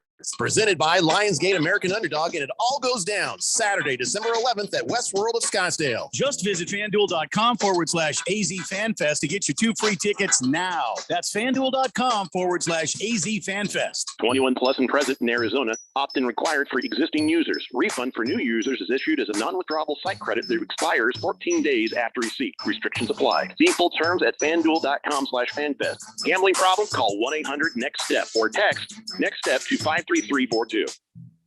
Hey guys, it's Stephen McCollum from the main event here on 1580 The Fanatic. Coming up on Monday at 1 p.m. It's a football weekend. College football championship games. We'll know the playoff teams and the bowl games Sunday night. We'll have reactions on Monday. How did the Cardinals fare against the Bears? We'll break it down. What happened to the Suns over the weekend? We'll look back. So join me, Stephen McCollum, on the main event. Monday, 1 p.m. on 1580 99.3 FM, The Fanatic. You ever hear something on the radio and figure I got to give it a shot? Well, I did. This is Stephen McCollum, host of the main event here on The Fanatic. I heard all the ads for Valley Medical Weight Loss and thought, what have I got to lose? I'm a client with Valley Medical Weight Loss, so I know firsthand that it really works. Valley Medical is a true pioneer in the weight loss industry, supervised by board-certified physicians, helping you gain the edge in your weight loss battle, boosting your energy, and getting you real results. 3 Valley locations, so there's one near you. Visit valleymedicalweightloss.com for info, and when you go, mention The Fanatic or Money Radio and get your first week free. Today, someone will clearly understand their doctor because they have an Arizona licensed American Sign Language interpreter at the appointment. Today, someone will use a voice amplifying device to have a meaningful conversation. Today, someone among the more than 1 million deaf, hard of hearing, and deafblind Arizonans will enjoy greater accessibility and effective communication thanks to the Arizona Commission for the Deaf and the Hard of Hearing. To learn more, visit acdhh.org, sponsored by the Arizona Commission for the Deaf and the Hard of Hearing. If you're age 62 or older and own a home, this message is for you. Reverse Rob here, Money Radio's expert on reverse mortgages. Learn how to tap the equity in your home and increase the quality of your life by earning tax-free income while protecting your other retirement assets. Join us for our free Second Saturdays webinar every month to learn more. This is not too good to be true. All you need to do is reverse your thinking. Call me today, Reverse Rob, to learn more at 602-REVERSE. That's 602-738-3773, or download my app by searching Retire Right with Reverse Rob. KQFN Tempe, also transmitting on K25CD Phoenix at 99.3 FM and K240 Rolling Hills at 95.9 FM. It's time for the third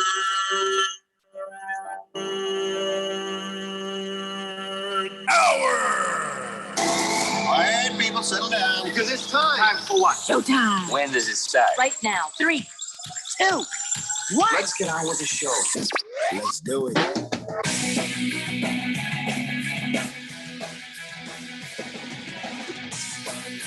All right, everybody, it's 5 o'clock. here on the Daily Blender. I'm your good friend, your radio pal, Jeffrey O'Brien, alongside my heterosexual life partner, Randy White. Got Keon Rose in the control room, and you guys are on the Fanatic text line, 888-368-1580, as we broadcast live in the Harmon Solar Studios in Scottsdale. And before we jump in and talk a whole bunch of NFL, I have some announcements that I need to make. Number one, if you like Burger King, today and tomorrow are your days. Here's why. You know when McDonald's did that thing with McMuffins, where they just sold them for their original price, like a special thing? Well, now the Burger King's doing that. It's the Whopper's 64th birthday, and Burger King is selling them for their original price of 37 cents.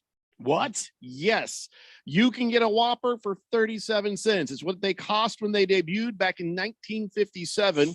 It's happening today and tomorrow at participating locations. You got to sign up for their loyalty program to get the deal. You also have to swear allegiance to never eat at McDonald's again. I made up that last part. Hook. I just want to see if anyone was listening. Yeah, anyway, there's always a hook. Yeah. So you have to order this through their website or their app or whatever. But sadly, you can't stock up like a 10 Whoppers. There's a limit of one 37-cent Whopper per account. But hell, it's good for dinner, right? Just one good Whopper is enough. So if you want multiple Whoppers cheap, more than one person has to be involved in your scheme to get you those Whoppers. So you check out the Burger King app and you can get that. I just want to make sure everybody had an opportunity. Not everybody likes Burger King. I like Burger King. I love me a nice Whopper, but so that's what you got to do to get that 37-cent Whopper today and tomorrow. Now, I've done what I got to do. Here's something else that I don't know if anybody really wants this. You like cilantro, Randy? I'm not a big cilantro guy. No. Keon, you like the cilantro? Do you even know what it is, being from not the Southwest? I know what it is. And I like it a little bit. Yeah. Do you like it enough to have it in your soap? No, Okay. I like it in tacos.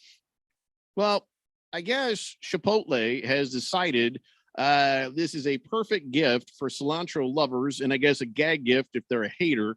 One bar costs $8 and has here, I'll show it to you. I've got a picture of it here. $8? Don't eat it. That's the thing. Do not eat the cilantro soap. There it is right there on the screen. It doesn't even look like I don't want to wash myself with that. No, it looks like something even Fight Club would be like, no. But it's a thing. Fresh scent cilantro soap is what they're calling it. Good gag gift for Christmas, maybe. And then if somebody really loves cilantro, they're going to love smelling that in the shower.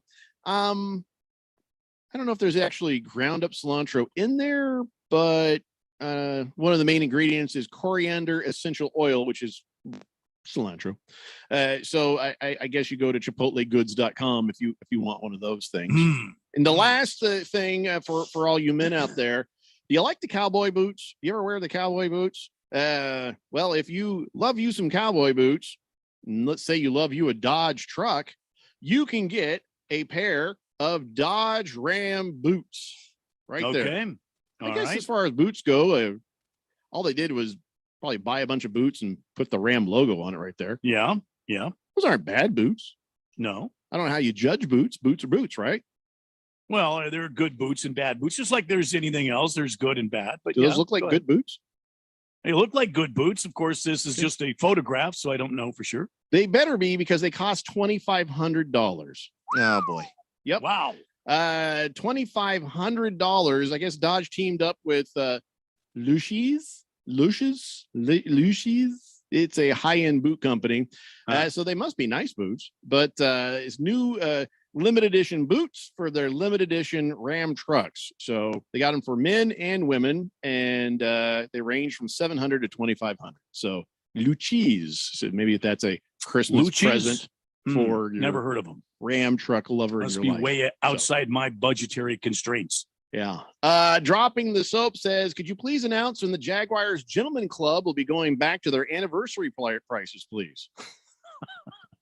I'm not on that mailing list, so somebody else is going to have to let us know. But if we know, I promise dropping the soap, you'll know. Yeah. Hefty Lefty says, if the quarterback is in the pocket, it's impossible to have a blindside block when hitting a rusher 1-versus-1. You are correct, Hefty Lefty. Senior Wake and Bake says, you guys know Taysom Hill's available for your team. If he was available for our team, we'd be on his jock. No. What? And no, I would not think he would have any more success with the Colts than he was trying to have with the Saints. Would you want him in a Washington uniform, Keon? Who? Taysom Hill. No. I mean, unless he's the gadget player that he is with the Saints, and then Scott Turner, who's a pretty decent offensive coordinator in Washington, can figure out some things to do with him. But under center as the quarterback, no. By the way, to show you how much I know about boots, and obviously how much none of us know about boots, FedFan says it's pronounced Lucchese boots. Well, okay. Why didn't they just spell it Lucchese? Yeah.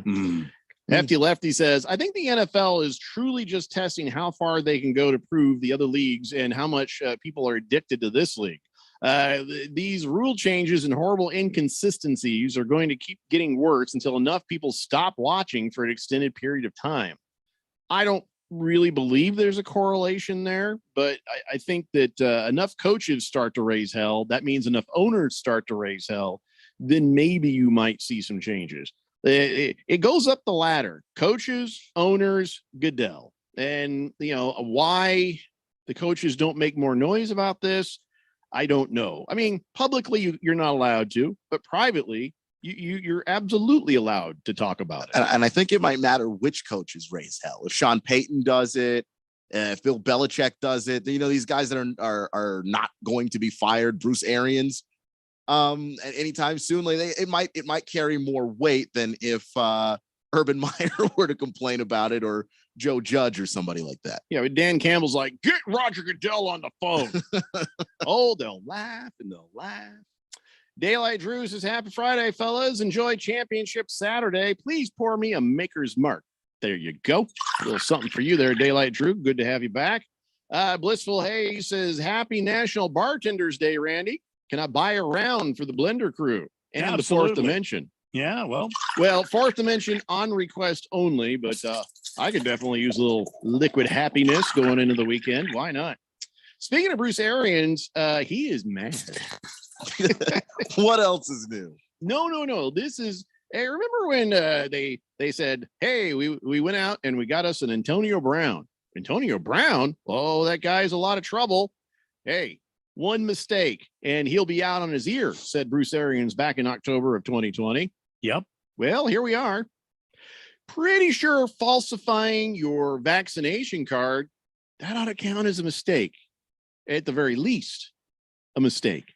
Yeah, and somebody was talking. Were we talking about this on the air yesterday? Somebody was saying that the logo for the CDC is falsifying that is a federal offense. It is. It is. If the federal government wants to move in on that, they absolutely can, because that is a federal logo. Mm-hmm. So I'm not afraid of the federal government as much as I'd be afraid of an angry Bruce Arians. You know what I'm saying? Yeah. Oh, yeah. That guy, he is angry. And they said, so how do you feel about the whole thing with Antonio Brown? He says, it pisses me off. Mm-hmm. That was it. That was the quote. There's all there is. So here's the question. If it pisses him off, what's he waiting for to cut Antonio Brown? Is it because Tom Brady is going to be upset about it? Is it because the Bucs have done better with Antonio Brown out on the field? I mean, Bruce Arians, he cut a guy who parked in the wrong parking spot once. Yeah.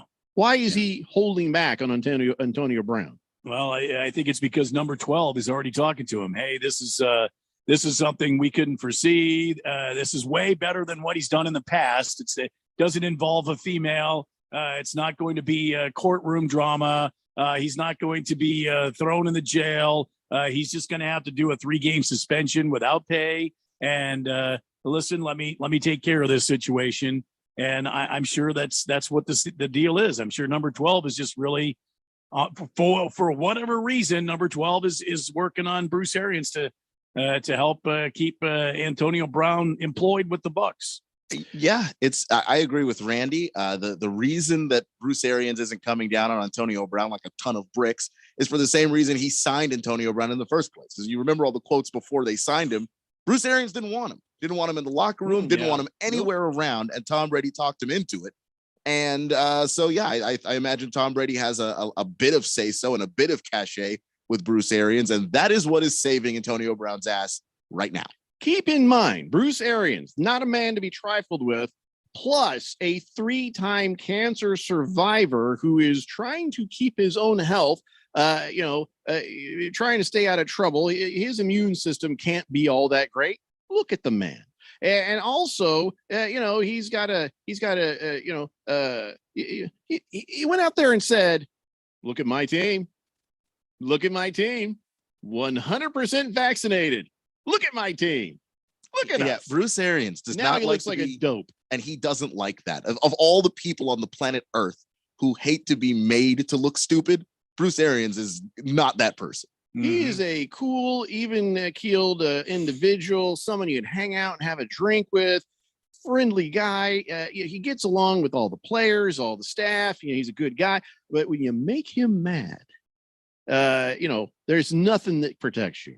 But I got to say, if that is what is protecting Antonio Brown is Tom Brady, damn Tom Brady.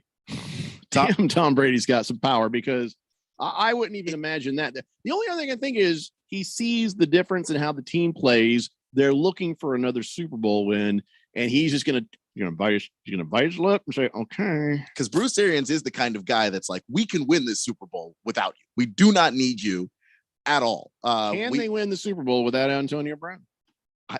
I think so. I don't know if they can, because they're going to be tested.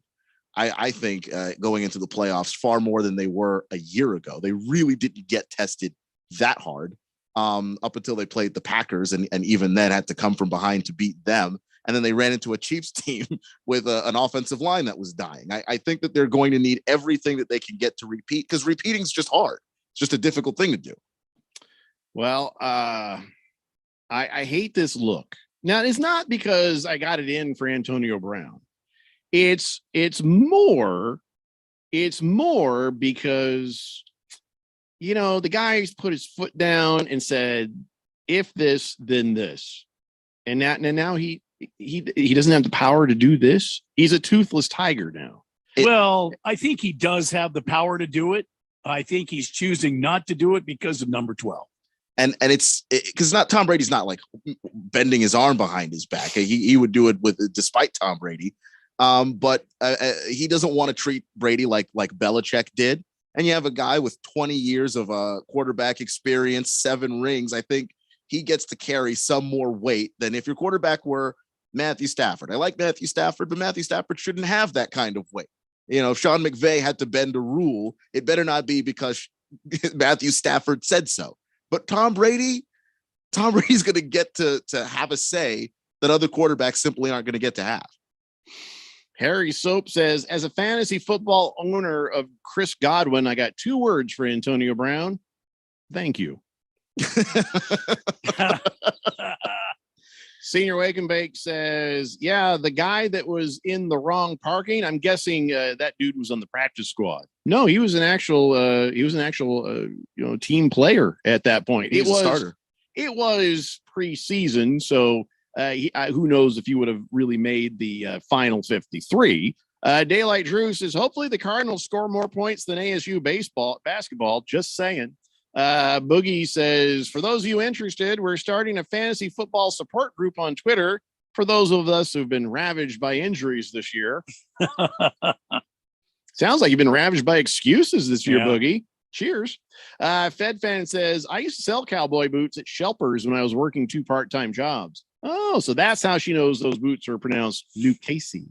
All right, so let's move on to the next thing. The NFL.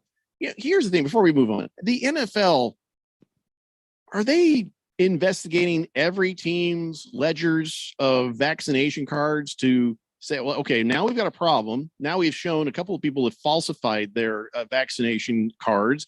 Other people are sort of being tricky and misleading. Isn't it time that maybe they go and take a look at all these and just verify all this information is correct?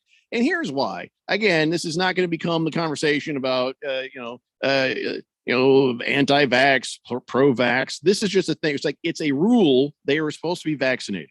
If you falsify something that is a requirement of your job in the real world, you get fired. If you say, oh, I have a master's degree in something, and you don't, you get fired. I've got 10 years of experience doing that. If you don't, you get fired. And if you show a card that is fake for vaccination, I would bet in a lot of companies where that is a requirement of your job, you get fired.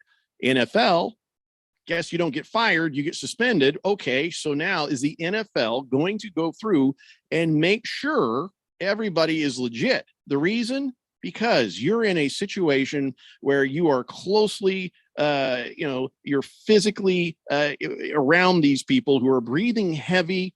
And if you have made a decision for your own health, then you need to make sure that you have all the information on who you are interacting and dealing with. So if somebody lies and says, oh, yeah, I'm vaccinated, turns out they're not, well, now that is introducing another element to the situation. So the NFL, they're going to start investigating this stuff or what? They should. Will they? That is asking a lot for the integrity of the NFL, a league that I don't think has any. I really think that the NFL would rather avoid the PR nightmare and just leave it up to the teams. Hey, if you guys find something that's inconsistent, why don't you let us know? We'll show up and we'll go through the motions. But am I, Roger Goodell, representative of all of these owners and their money, going to act like we have a problem with players faking vaccination cards? No, I would like that to not be in the news cycle constantly. It's one thing when it's Antonio Brown. He's a head case. We know him to be a head case. But when it's other teams in the league and maybe we have a group of people causing a problem with this, that doesn't look good for the league. And I think that if you don't look, you can pretend it's not there. That's a good point. And our new texter has picked his texter nickname. Single Malt Scotch says they put all the vaccinations into the WFT email pile. They'll retrieve them when necessary. Yeah, or That's maybe a great text. They did the investigation and they did the report like the WFT sexual harassment report, where it was simply a verbal report and nobody wrote anything down. Maybe it's like that. Yeah. So single malt Scotch, you don't have to say single malt Scotch says anymore because now your name is in the system and I know who you are in your text. So save yourself extra thumb movements. I got you on this one, man. Lacrosse guy says, what about AA Ron? Well, see, AA Ron misled the press. I don't think, from my understanding, did he mislead the team in the NFL? You see what I'm saying? Mm-hmm. That might be a little bit, it's douchey. It's wrong. He's in press conferences with them without a mask on. So, yeah, he should have probably suffered more of a penalty than he did. He also was at that Halloween party that went against the rules and regulations that were sent out. But listen, man, it's none of my business. It's just, it is what it is. So, what they decide to do with the players once it's discovered, just set it right. Whatever penalties they do or don't do, I just want to see them set it right. That's all. 602 Pats fan says they won't because it wasn't alleged deflated footballs. So nobody's getting suspended. Yeah. Senior Wake and Bake says, if anyone's interested, I'm developing a smoke group. We'll have a daily 420 meeting. And it's okay if you're late. We're not keeping track. Prison Wallet says, so I spoke to my doctor. I was informed that one person being vaccinated does not affect somebody who is vaccinating. I don't understand what that means. Might want to retype that because I'm not following the logic here. Ukulamak says Aaron Rodgers didn't get suspended. What gives? I know. It's because his name is Aaron Rodgers. The league has a different set of standards for stars than they do for non-stars. This ain't the NBA. Come on, man. Just the Tip says, no matter what Arian said, we all know it's just that, what he said. He does have number 12 in ownership that will say, maybe otherwise. And we all knew this when Bruce spoke. So, Randy, how about a glass of what you're drinking there in that tumbler, please? And thank you. Well, it's water, and you can have that. Here you go. Sparkling agua. Yeah, sparkling water. Man wants what's in your glass. He gets what's in your glass. Enjoy the water, Just the Tip. Yeah, it's water. What a disappointment. All right, we're going to take a break. We'll come back, and it's time for Keon Rose's College Dance Party. It's the Daily Blender here on 1580 The Fanatic. This is Brent Musburger's Action Update on 1580 and 99.3 The Fanatic. Simple Green is perfect for making your auto, RV, cycling, boating, and other sporting equipment look like new. SimpleGreen.com. The Arizona Cardinals have the best record in the NFL at 9-2. They are set to match up against the Bears in Chicago Sunday afternoon. Arizona favored by 7.5 in this contest. The over-under at 43.5. Elsewhere around the division, the Rams are playing host to the Jaguars, as you might expect. The Rams heavy favorites. They are favored by 13. The over-under at 48. And then a divisional matchup between the 49ers and Seahawks. San Francisco, a 3-point favorite, over-under at 45.5. For the latest odds all the time, visit vsin.com. I'm Matt Pauley on Arizona's sports betting station, 1580 The Fanatic. Hey, yeah, how's it going? Word of mouth has Dante's dental clinic thriving. 17 new patients? Nice. Is this next month's calendar? But he needs another dentist to give his schedule a good cleaning. This is this week? You're kidding. Oh, you're not. Indeed can help him hire great people fast. I need Indeed. Indeed you do. Instant Match instantly connects you with quality candidates whose resumes on Indeed match your sponsored job description. Visit Indeed.com/credit and get $75 towards your first sponsored job. Terms and conditions apply. You don't sit behind a desk every day to earn a living. You're out and about making it happen. And sometimes you get a little bit behind on your paperwork, like bookkeeping and paying your taxes. It's easy to get behind on paying your taxes. It happens to the best of us. And you know what happens next. The big bad IRS comes knocking on your door. And when that happens, you need to call the good old boys at the Tax Doctor. Let them do what they do best. Deal and negotiate with the IRS so you pay the lowest you can in back taxes that the law allows. We are a 100% U.S.-based company, and we've saved our clients millions over the years in back taxes. If you owe $10,000 or more in back taxes, call my friends right now at the Tax Doctor and learn more. 800-628-6070. 800-628-6070. 800-628-6070. That's 800-628-6070. In the Army National Guard, family means everything. Our parents, they were really supportive that all 5 of us would join. I got my education because of the Guard. I got to travel a little bit and experience a whole different culture. It helped me get my job, it helped me pay for my house. Serving part-time in the Army National Guard instills pride that you and your family will share. Visit nationalguard.com to learn more about part-time service. Sponsored by the Arizona Army National Guard, aired by the Arizona Broadcasters Association and this station. Contractors need bonds, and the professionals at Constructors Bonding have been Arizona's leading surety management team for 40 years. We don't just deliver bonds, we make your bonding better. As the #1 producer with 14 markets, Constructors Bonding has the relationships and expertise to get you better capacity, better rates, and better terms. For better bonding, call Dave McKee at Constructors Bonding at 602-432-5929. That's 602-432-5929. Or visit cbialliance.com. The field is called a gridiron. The ball is called a pigskin. The quarterback is called a field general. Y'all know what time it is? And the kicker? Well, they just call him a kicker. Come on, dude! Hey, this is football.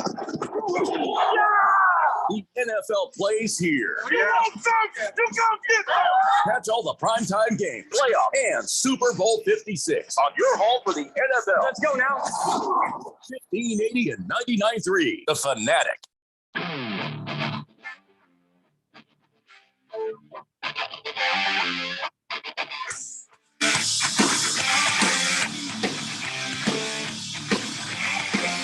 Daily Blender here on 1580 The Fanatic. Yes, coming up at 7 o'clock, you've got Williamsfield taking on Chaparral in the 6A semifinal high school football for you here on 1580 The Fanatic.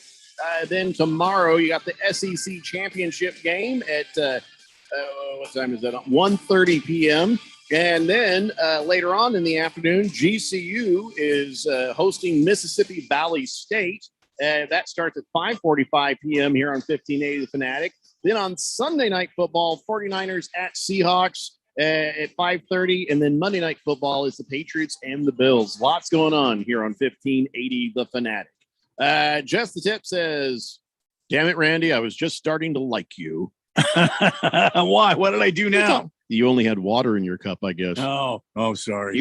He is working. So. Hey, just a tip. Why don't you just back off? Didn't you see that commercial where the guy's sitting there at the bar and he's like, I'll have a water this round. And this other fella looking at him very intensely across the bar. Isn't it Kevin Garnett? Is that who Kevin that Garnett is? giving him the eye. Kevin Garnett picks up his water and goes like that to gives him the nod. The guy's like, oh God, the guy's going to kill me. Oh, he likes that I'm drinking water. Okay. I honestly don't understand the commercial. I'll be honest with you. I don't get it. Well, but evidently, he's occasionally drinking water is good. Yeah. He's staying hydrated by drinking the water and not another beverage. Yeah. So there you go. Big George says, does this mean Keon Rose is going to put you guys on the hot seat? No, he's on the hot seat. Randy's putting him on the hot seat because it's time now for Keon Rose's college football dance party.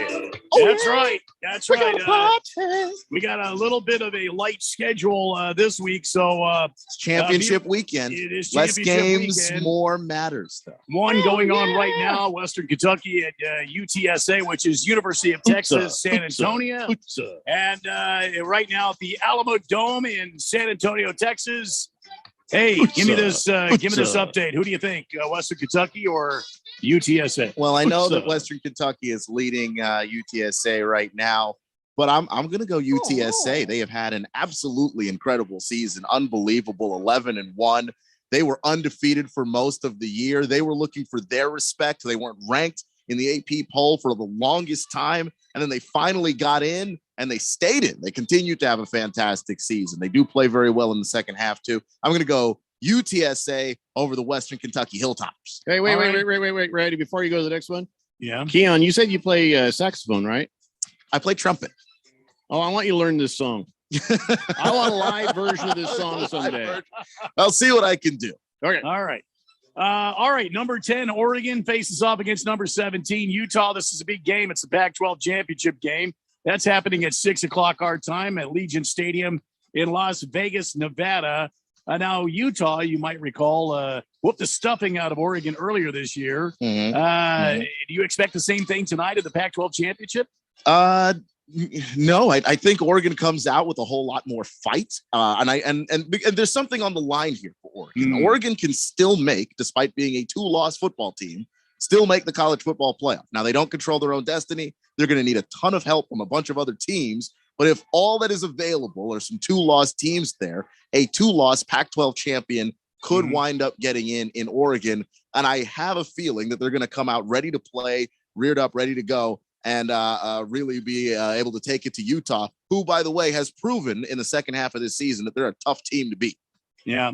Also, in other news for Oregon football head coach Mario Cristobal offered an extension by Oregon to stay there. That amid growing speculation, he might be the next head coach at the University of Miami. So that was not breaking news, but that's some news from the campus. He does have a lot of ties to Miami, so I can understand the concern there. Go ahead, give him the extension. He's been fantastic. Please don't go. Starting on Saturday morning, about 10 a.m. our time, number 9 Baylor is going to do battle against number 5 Oklahoma State from the Jerry's World there in Arlington, Texas. Who you got in this matchup? Well, we've been hearing it a lot, mostly from Big George, but from a lot of fans too, about how we ought to fire Herm Edwards, get him out of town.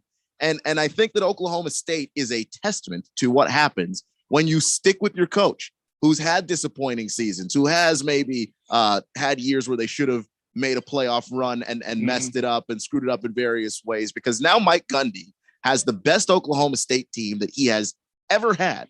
And this team has dominated the Big 12, and they're going up against Baylor, a team that I believe they have yet to play this year. And they've looked good. And I know that Baylor is a solid football team, but Oklahoma State has put everything together in a way that leads me to believe that they're going to win this game and potentially earn themselves a college football playoff spot. Wow, now listen, guys, that would be big. This is important. You need to bring your A game from this moment forward.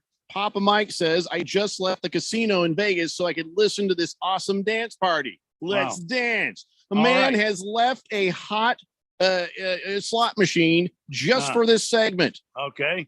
Dance. We'll have to bring our A game then, I guess, Keon. All right. In a real barn burner of a game, Kent State taking on Northern Illinois. That's tomorrow at 10 a.m. That's from Ford Field in Detroit, Michigan. Somebody's going to win there amidst the Lions' horrible season. Who's it going to be, Kent State or Northern Illinois? A deeply fascinating football game. We heard Josh Applebaum mention it earlier. The over on this game is going to be ridiculous. It was 52-48 the last time these two teams got together. And Kent State was the one that got the W. I'm going to go Northern Illinois on this. I think that they've been really good as of late. And I just think you get a second chance to look at an opponent like that. They've played a little bit better football lately than Kent State has. All right. The next game on the docket is 1:00 tomorrow. It is between Utah State and number 19 San Diego State. By the way, San Diego is not a state. I keep saying that, but nobody listens to me. Anyway, a side note here, aside from breaking down the game, do you think San Diego State's time for them to move to a different conference? Seems like they're the class of the conference they're in right now. Yeah, I mean, they're the top of the Mountain West or competing for the top of the Mountain West. By the way, football and basketball very frequently. Yeah. So at some point, there has to be a move for them to make to try and move to one of these bigger conferences because they do have a fantastic program. And Utah State, they're a good football team too. But San Diego State means business. And I have trouble believing that they're going to show up flat for this game as well. They obviously can't make a playoff from the Mountain West Conference. But what they can do is possibly get to one of those major bowl games, reward those players for the fantastic year that they've had so far. Yeah, it's a good bet. We'll have to wait and see what happens next Tuesday when the final rankings come out and they start setting up where these teams will be going and playing bowl games. Appalachian State pays a visit to Louisiana at Cajun Field in Lafayette, Louisiana. Doing my best. Brian Kelly there.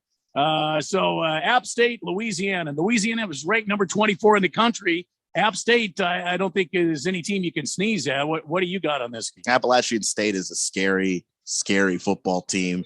They're upset city. However, the Ragin' Cajuns have been on fire all year long. And Billy Napier, I don't know if he survives this round of people plucking coaches. I think he winds up at one of these schools with an opening, be it Oklahoma or somewhere else. But I do think he's got one more thing to accomplish at Louisiana. That is to win the Sun Belt Conference. He's built a monster of a football team. They beat App State.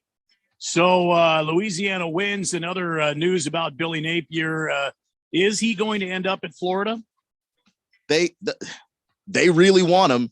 I think he ultimately does wind up there. Florida's got the money. They've got the resources. They can offer Billy Napier things that Louisiana can't offer him. And, fetuses? They're going to offer him like fetuses? No, I mean, he wouldn't want that. Well, I don't think something nobody else is offering. I don't know what you're talking about. No one else is offering. What else would they offer him? I was talking the amount of money they were going to offer. No one else. And don't make it weird that the first thing that came to my mind was fetuses. I don't want to talk about this anymore. It's very strange, but we'll move on from it. We'll put it in the rear view. All right. Interesting game on tap tomorrow about 2:00 our time from Nippert Stadium, Cincinnati. It's number 21 Houston visiting number 4 Cincinnati. Can anybody stop the Bearcats, or are they just destined for the college football playoff and the championship, the opportunity to play in the championship game? I don't know that they're necessarily destined for the college football playoff. They are in there right now, and I would love to see them in there. However, they're going to have to beat Houston and beat Houston real bad. I think they're going to beat Houston. In fact, I strongly believe they're going to beat Houston. But how badly are they going to beat Houston? The line is 10.5. I really think that they may just end up missing this college football playoff if this is a close football game. If they win by a touchdown, they win by 6 points. I think the committee might look at that and maybe look at some of these other conference champions and say, hey, we might leapfrog you. They play in tougher leagues than you do. That could potentially happen with Cincinnati. So not only does Cincinnati have to beat Houston, which I think is going to happen, they're going to have to whoop Houston. Hey, Papa Mike, he says, I missed it. Was it San Diego State or Utah State? I went San Diego State. San Diego State. San Diego State, Papa Mike. Get away from the slot machine so you can hear better. Yeah. All right, in a game I'm very interested in because I'm not a believer in Michigan, never have been, but I for some reason, they seem to have a juggernaut of a team. They're now ranked number 2 in the country, and they're going to take on Iowa, number 13 ranked. We all thought Iowa was going to be a strong team. They fell down the mountain a bit. Who do you got in this game? Is Michigan stronger than Iowa? Michigan is stronger than Iowa, significantly stronger than Iowa. They're favored by 11 points. I think that they're a 2-touchdown better team than Iowa is. And part of that is Iowa had a really good defense, but then they started to have some injuries to that secondary. I believe the quarterback got knocked out for the season. So Iowa's been struggling ever since that moment where we thought that they were truly a great football team, but they are still a good team. But this is not just a good Michigan team. This is a fantastic Michigan team. This might be the best Michigan team that Jim Harbaugh has had since he's been there. And Hassan Haskins, that running back that they have, is a sledgehammer with legs. He just runs through people. And I don't think anyone's got an answer for them. I don't think that Iowa does. Iowa really plays better when they go up against teams that love to throw the ball. Michigan's not going to throw the ball. They're going to run the ball right down their throat. And if anyone's figured out how to stop Hassan Haskins, let me know. I don't think Iowa's got the answer. Is he the Heisman? I mean, he's in that conversation, but I don't know how you go against Bryce Young in Alabama. He's just put up the video game numbers. All right. Speaking of Alabama, East versus West, it's the SEC championship game. Georgia, with that vaunted defense they have against Alabama, who's a perennial championship favorite. Who do you got in this matchup? Number 1 versus number 3. I've got Georgia. I've had Georgia all year. They've been good for making me correct all year. The 12-0. And the reason why is that, like you said, that vaunted defense, it has made good teams look really, really bad.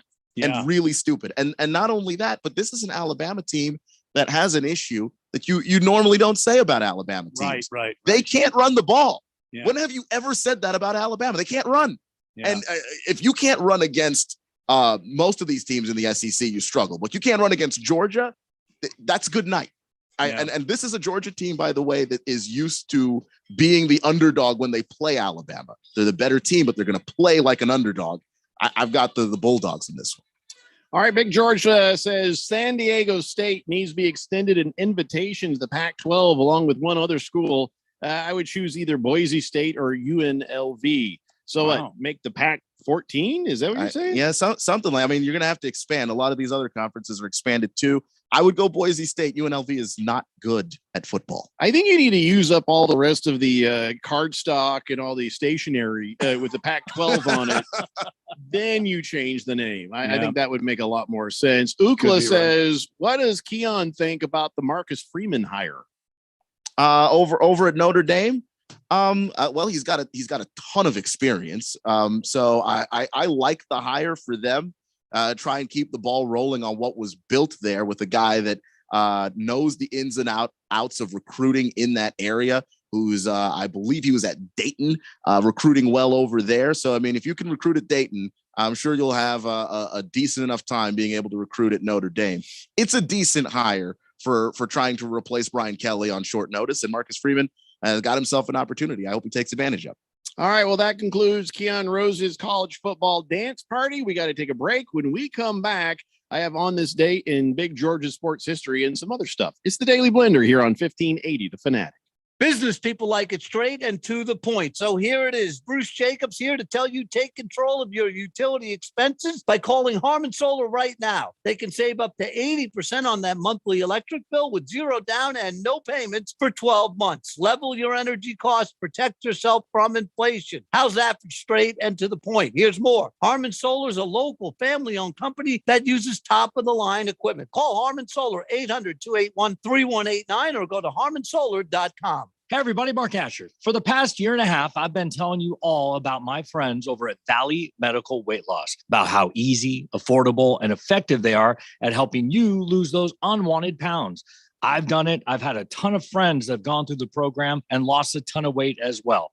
Now I want you to hear from just one of them. After years of weight gain, including being quarantined for months, I was finally ready to get help from Valley Medical Weight Loss, and it worked. I've lost 65 pounds, I feel great, and most importantly, I now have a plan on how to keep the weight off forever, thanks to Valley Medical Weight Loss. Don't just take my word for it, try it yourself. We all hope things are getting back to normal. Now you too can lose the weight you want, even if it's just that last 20 pounds. Valley Medical Weight Loss, 3 Valley locations, Tempe, Phoenix, and Glendale, all walk-in clinics, fast, affordable options for you to lose that weight now. By the way, mention my name, mention this radio ad. You'll get your first week absolutely free. Go to valleymedicalweightloss.com. Your favorite radio station. And now you're up to date on the news. Stand by for weather and traffic right after this. It wakes you up, starts your day, and keeps you informed as well as entertained. You guys are absolutely the best. How do you like to work here? At the Fanatic, we're looking for commissioned sales reps to knock on doors, set up appointments, and extol the benefits of advertising with your favorite radio station. Send your resume to jobs at 1580thefanatic.com.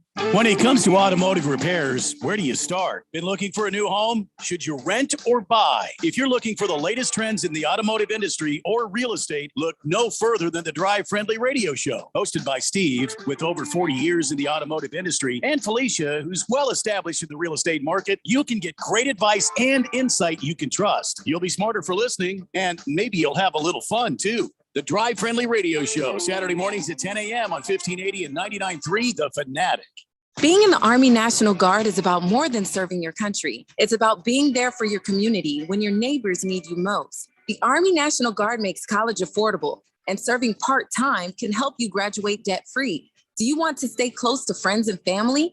The Guard allows you to serve close to home. Serving part-time in the Army National Guard lets you have the life you want. Learn more by visiting nationalguard.com.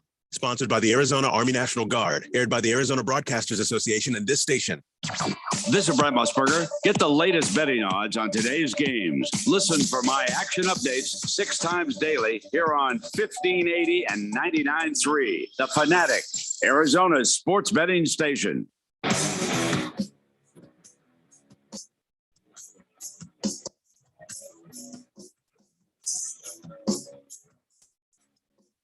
So then Brent Musburger told John Gruden, "Oh, you were a victim of a paid assassin." Did you also say all the crap you said in your emails was horrible? I'd like to know if Brent Musburger followed that up with, "The hell is wrong with you, John Gruden?" Yeah, I guess Brent Musburger was relaying a conversation he had with John Gruden after everything went down. And he's like, "You're the victim of a paid assassin," talking about somebody in the NFL and all that kind of stuff. I hope he followed up with, "Hell's wrong with you saying that sort of stuff, you piece of garbage." It's kind of weird. 888-368-1580. Papa Mike says, "I'm going against Keon's Cincinnati pick. I'm taking Houston." Wow. Noted, Okay. Papa Mike. All right. Do you guys have some sort of a bet going on for the season? We don't have one for the season. No, we had one with the a couple of the Oklahoma games. Oklahoma, Texas. I lost that one. Oklahoma State. I won that one, so we're even. But those are the only bets we had. Papa Mike is serious about his college football, and I think he just likes the joy of trying to outpick you. And I think it's not a diss. I think it's a matter of he has respect for your knowledge. Yeah, and I respect his too. Clearly, he can pick him. He's currently ahead of me in the picks. By the way, I'll toss another one onto the fire there. ACC championship game, Pittsburgh, Wake Forest. I'll go Pitt. There you go. Wow. All right, Papa Mike, I hope it was worth stepping away from a hot slot machine, but something tells me you were not playing the slots in Vegas. I have a feeling you were in a different part of the casino. I got a question. Why is everybody so angry? Yeah, a lot of people are angry. It seems like it's not even in the pro level. In high school sports and college sports, there's a lot of anger going on. I'm sure you guys saw the video of that Iowa high school player knocking out an opposing player in the good game line, right? No. You didn't hear about this? I didn't hear about that, no. All right, so Nevada Cubs beat the Carlisle Wildcats 72-47. It was in Iowa, and it happened on Tuesday. I've always thought good game line was disingenuous. A lot of times nobody wants to do the good game line. And I'm surprised kerfuffles don't happen more often in the good game line. Well, during the handshake line after the game, a Carlisle player on the losing team just comes up and just goes, bam, just out of nowhere. The guy wasn't even looking because, you walk by and you're like, good game, good game, good game. He punches him and the guy kind of goes back and they punches him again and knocks him out. So what precipitated this? I have no idea, but it was a sucker punch. The guy did not see it coming, hit him in the body, then hit him in the face, knocked him out. He tried to throw another punch as the kid was falling backwards. And then a Nevada player jumped in and he's trying to grab the kid, throwing punches. Then there was a bunch of confusion. People were like, what the hell? And the coaches started screaming, go back to the locker room, go back to the locker room. They cleared everybody out. And it was just like, my God, if you see the video, it's a step. He knocked that kid out. It was a guy smaller than him, too. That was the other thing. Now, the player who started everything, well, he has now been charged with a Class C felony for that action. That is assault. Yes. Yes.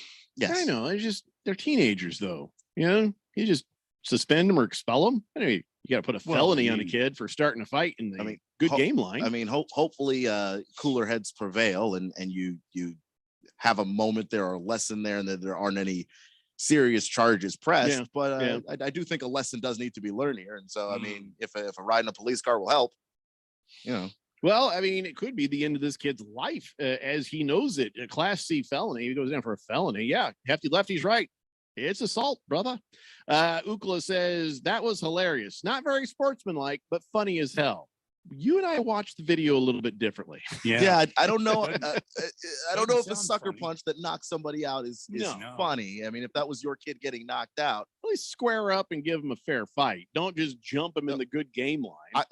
I love internet videos where people get knocked out, but those are fights. Those are both people know that punches are being thrown and then one person gets dropped. Best is when the guy was being a bully. He's just like, all right, this is going to go down. And this little guy is just like, all right. Pow, pow, pow. Those are the best ones. Also, there was this one where this guy was bullying the bus driver on a public bus, and the bus driver wound up and just knocked him out. That was beautiful. Chef kiss. Yeah, that stuff, beautiful. Fantastic. When Not so good when it's teenagers in the good game line. And somebody didn't know that there was a fight. I don't like that. So, I hope that they at least, let him off with some sort of a warning and not ruin the rest of his life with it being a felony.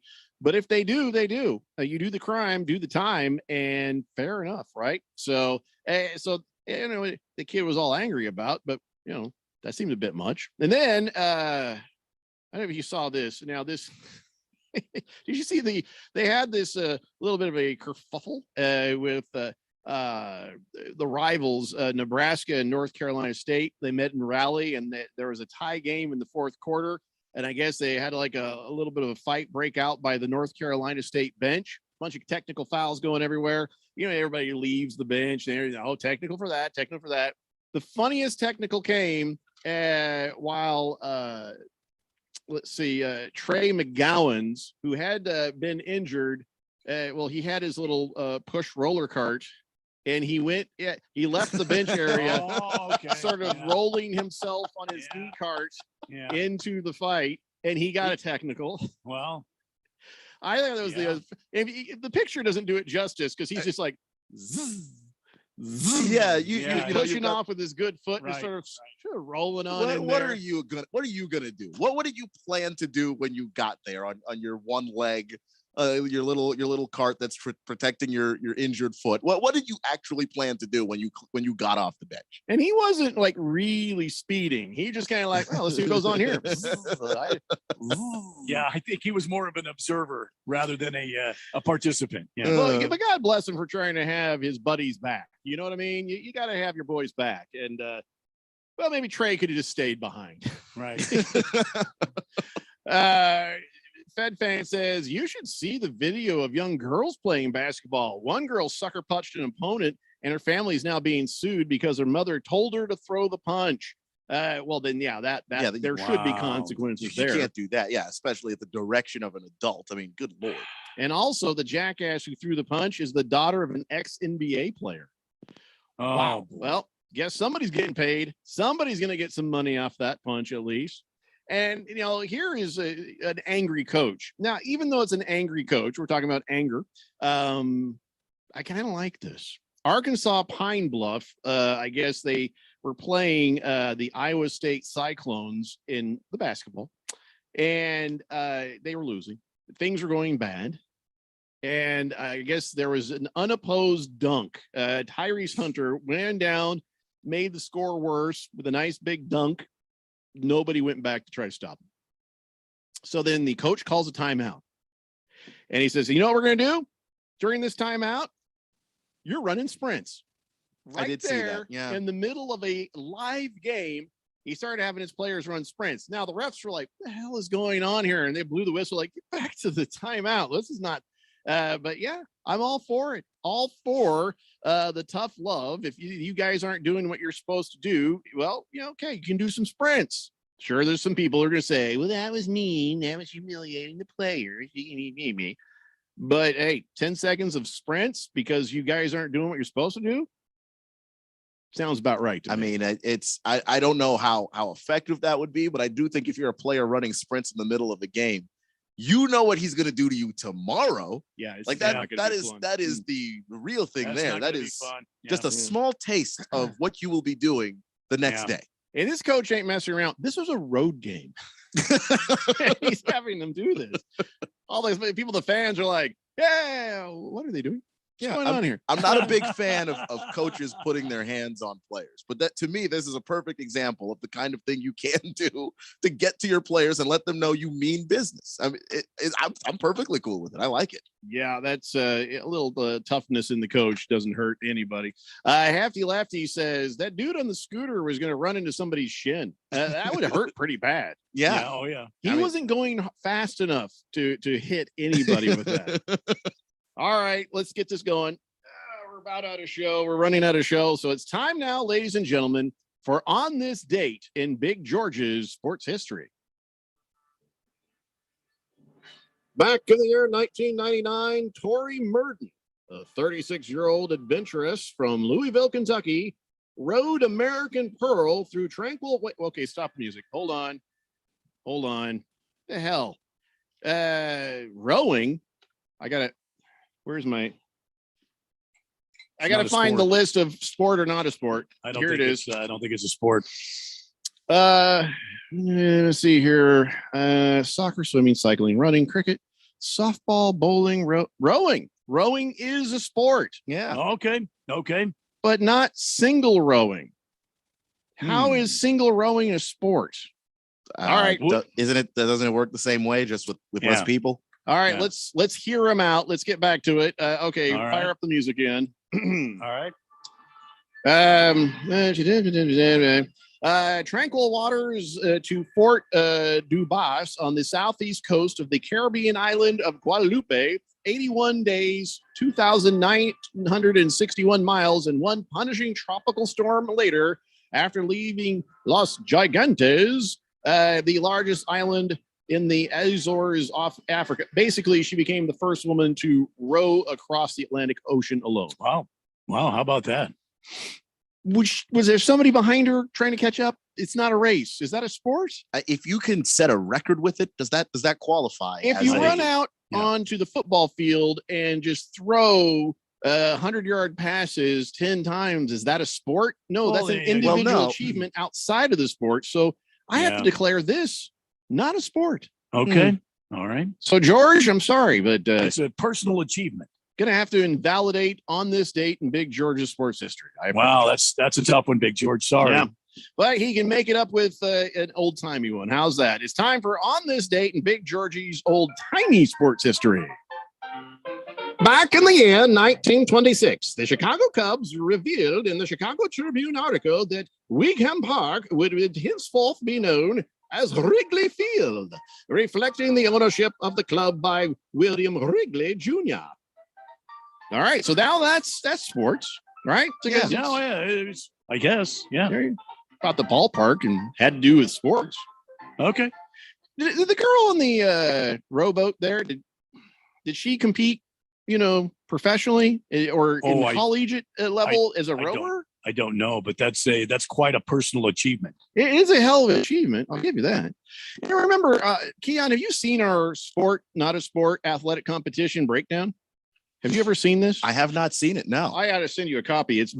We spent a good deal of the summer working out what is a sport, what is not a sport, because there's always been arguments and problems. I should probably post that on the internet or something. But rowing is only a sport if you're racing, rowing. Is that a thing? Right. Yes. Yeah. Yes. Like an Olympic medal event, collegiate events. Yeah, race rowing. There's a lot going on in my head here. Now I'm wondering if I'm being too hard on George. I feel bad. Well, I mean, do you think I'm right on this? No, Big George is a long time. He's a veteran listener. He should have known better than a personal achievement. You know, he's got to come with his A game on that. Yeah, I don't know. I'm starting to feel bad. Maybe I should just have not even worried about it. Just a Tip says, today is a day of good news. Nothing negative, positive vibes, goodwill to all, except for them bleeping beavers. Die, you freaking beavers. Yeah. By the way, Just a Tip does not mean the college team. He means literal beavers. The animal. Yeah. The animal. He has a problem with beavers. They are a menace to society. Papa Mike wants you to know that he'll take Wake Forest over Pitt. And if my Houston and Wake Forest picks are wrong, Keon, that means we're even on the season. How about that? Kiss the Cook says in high school, he got into a verbal altercation with another player during a game. Guy on the team said, "Didn't you used to box at the boys club?" After the game, the other player came over and apologized. That'll do it. And that'll do it for us. Everybody have a great weekend. Be safe out there. We'll see you back on the radio Monday at 3 p.m. It's the Daily Blender here on 1580, The Fanatic.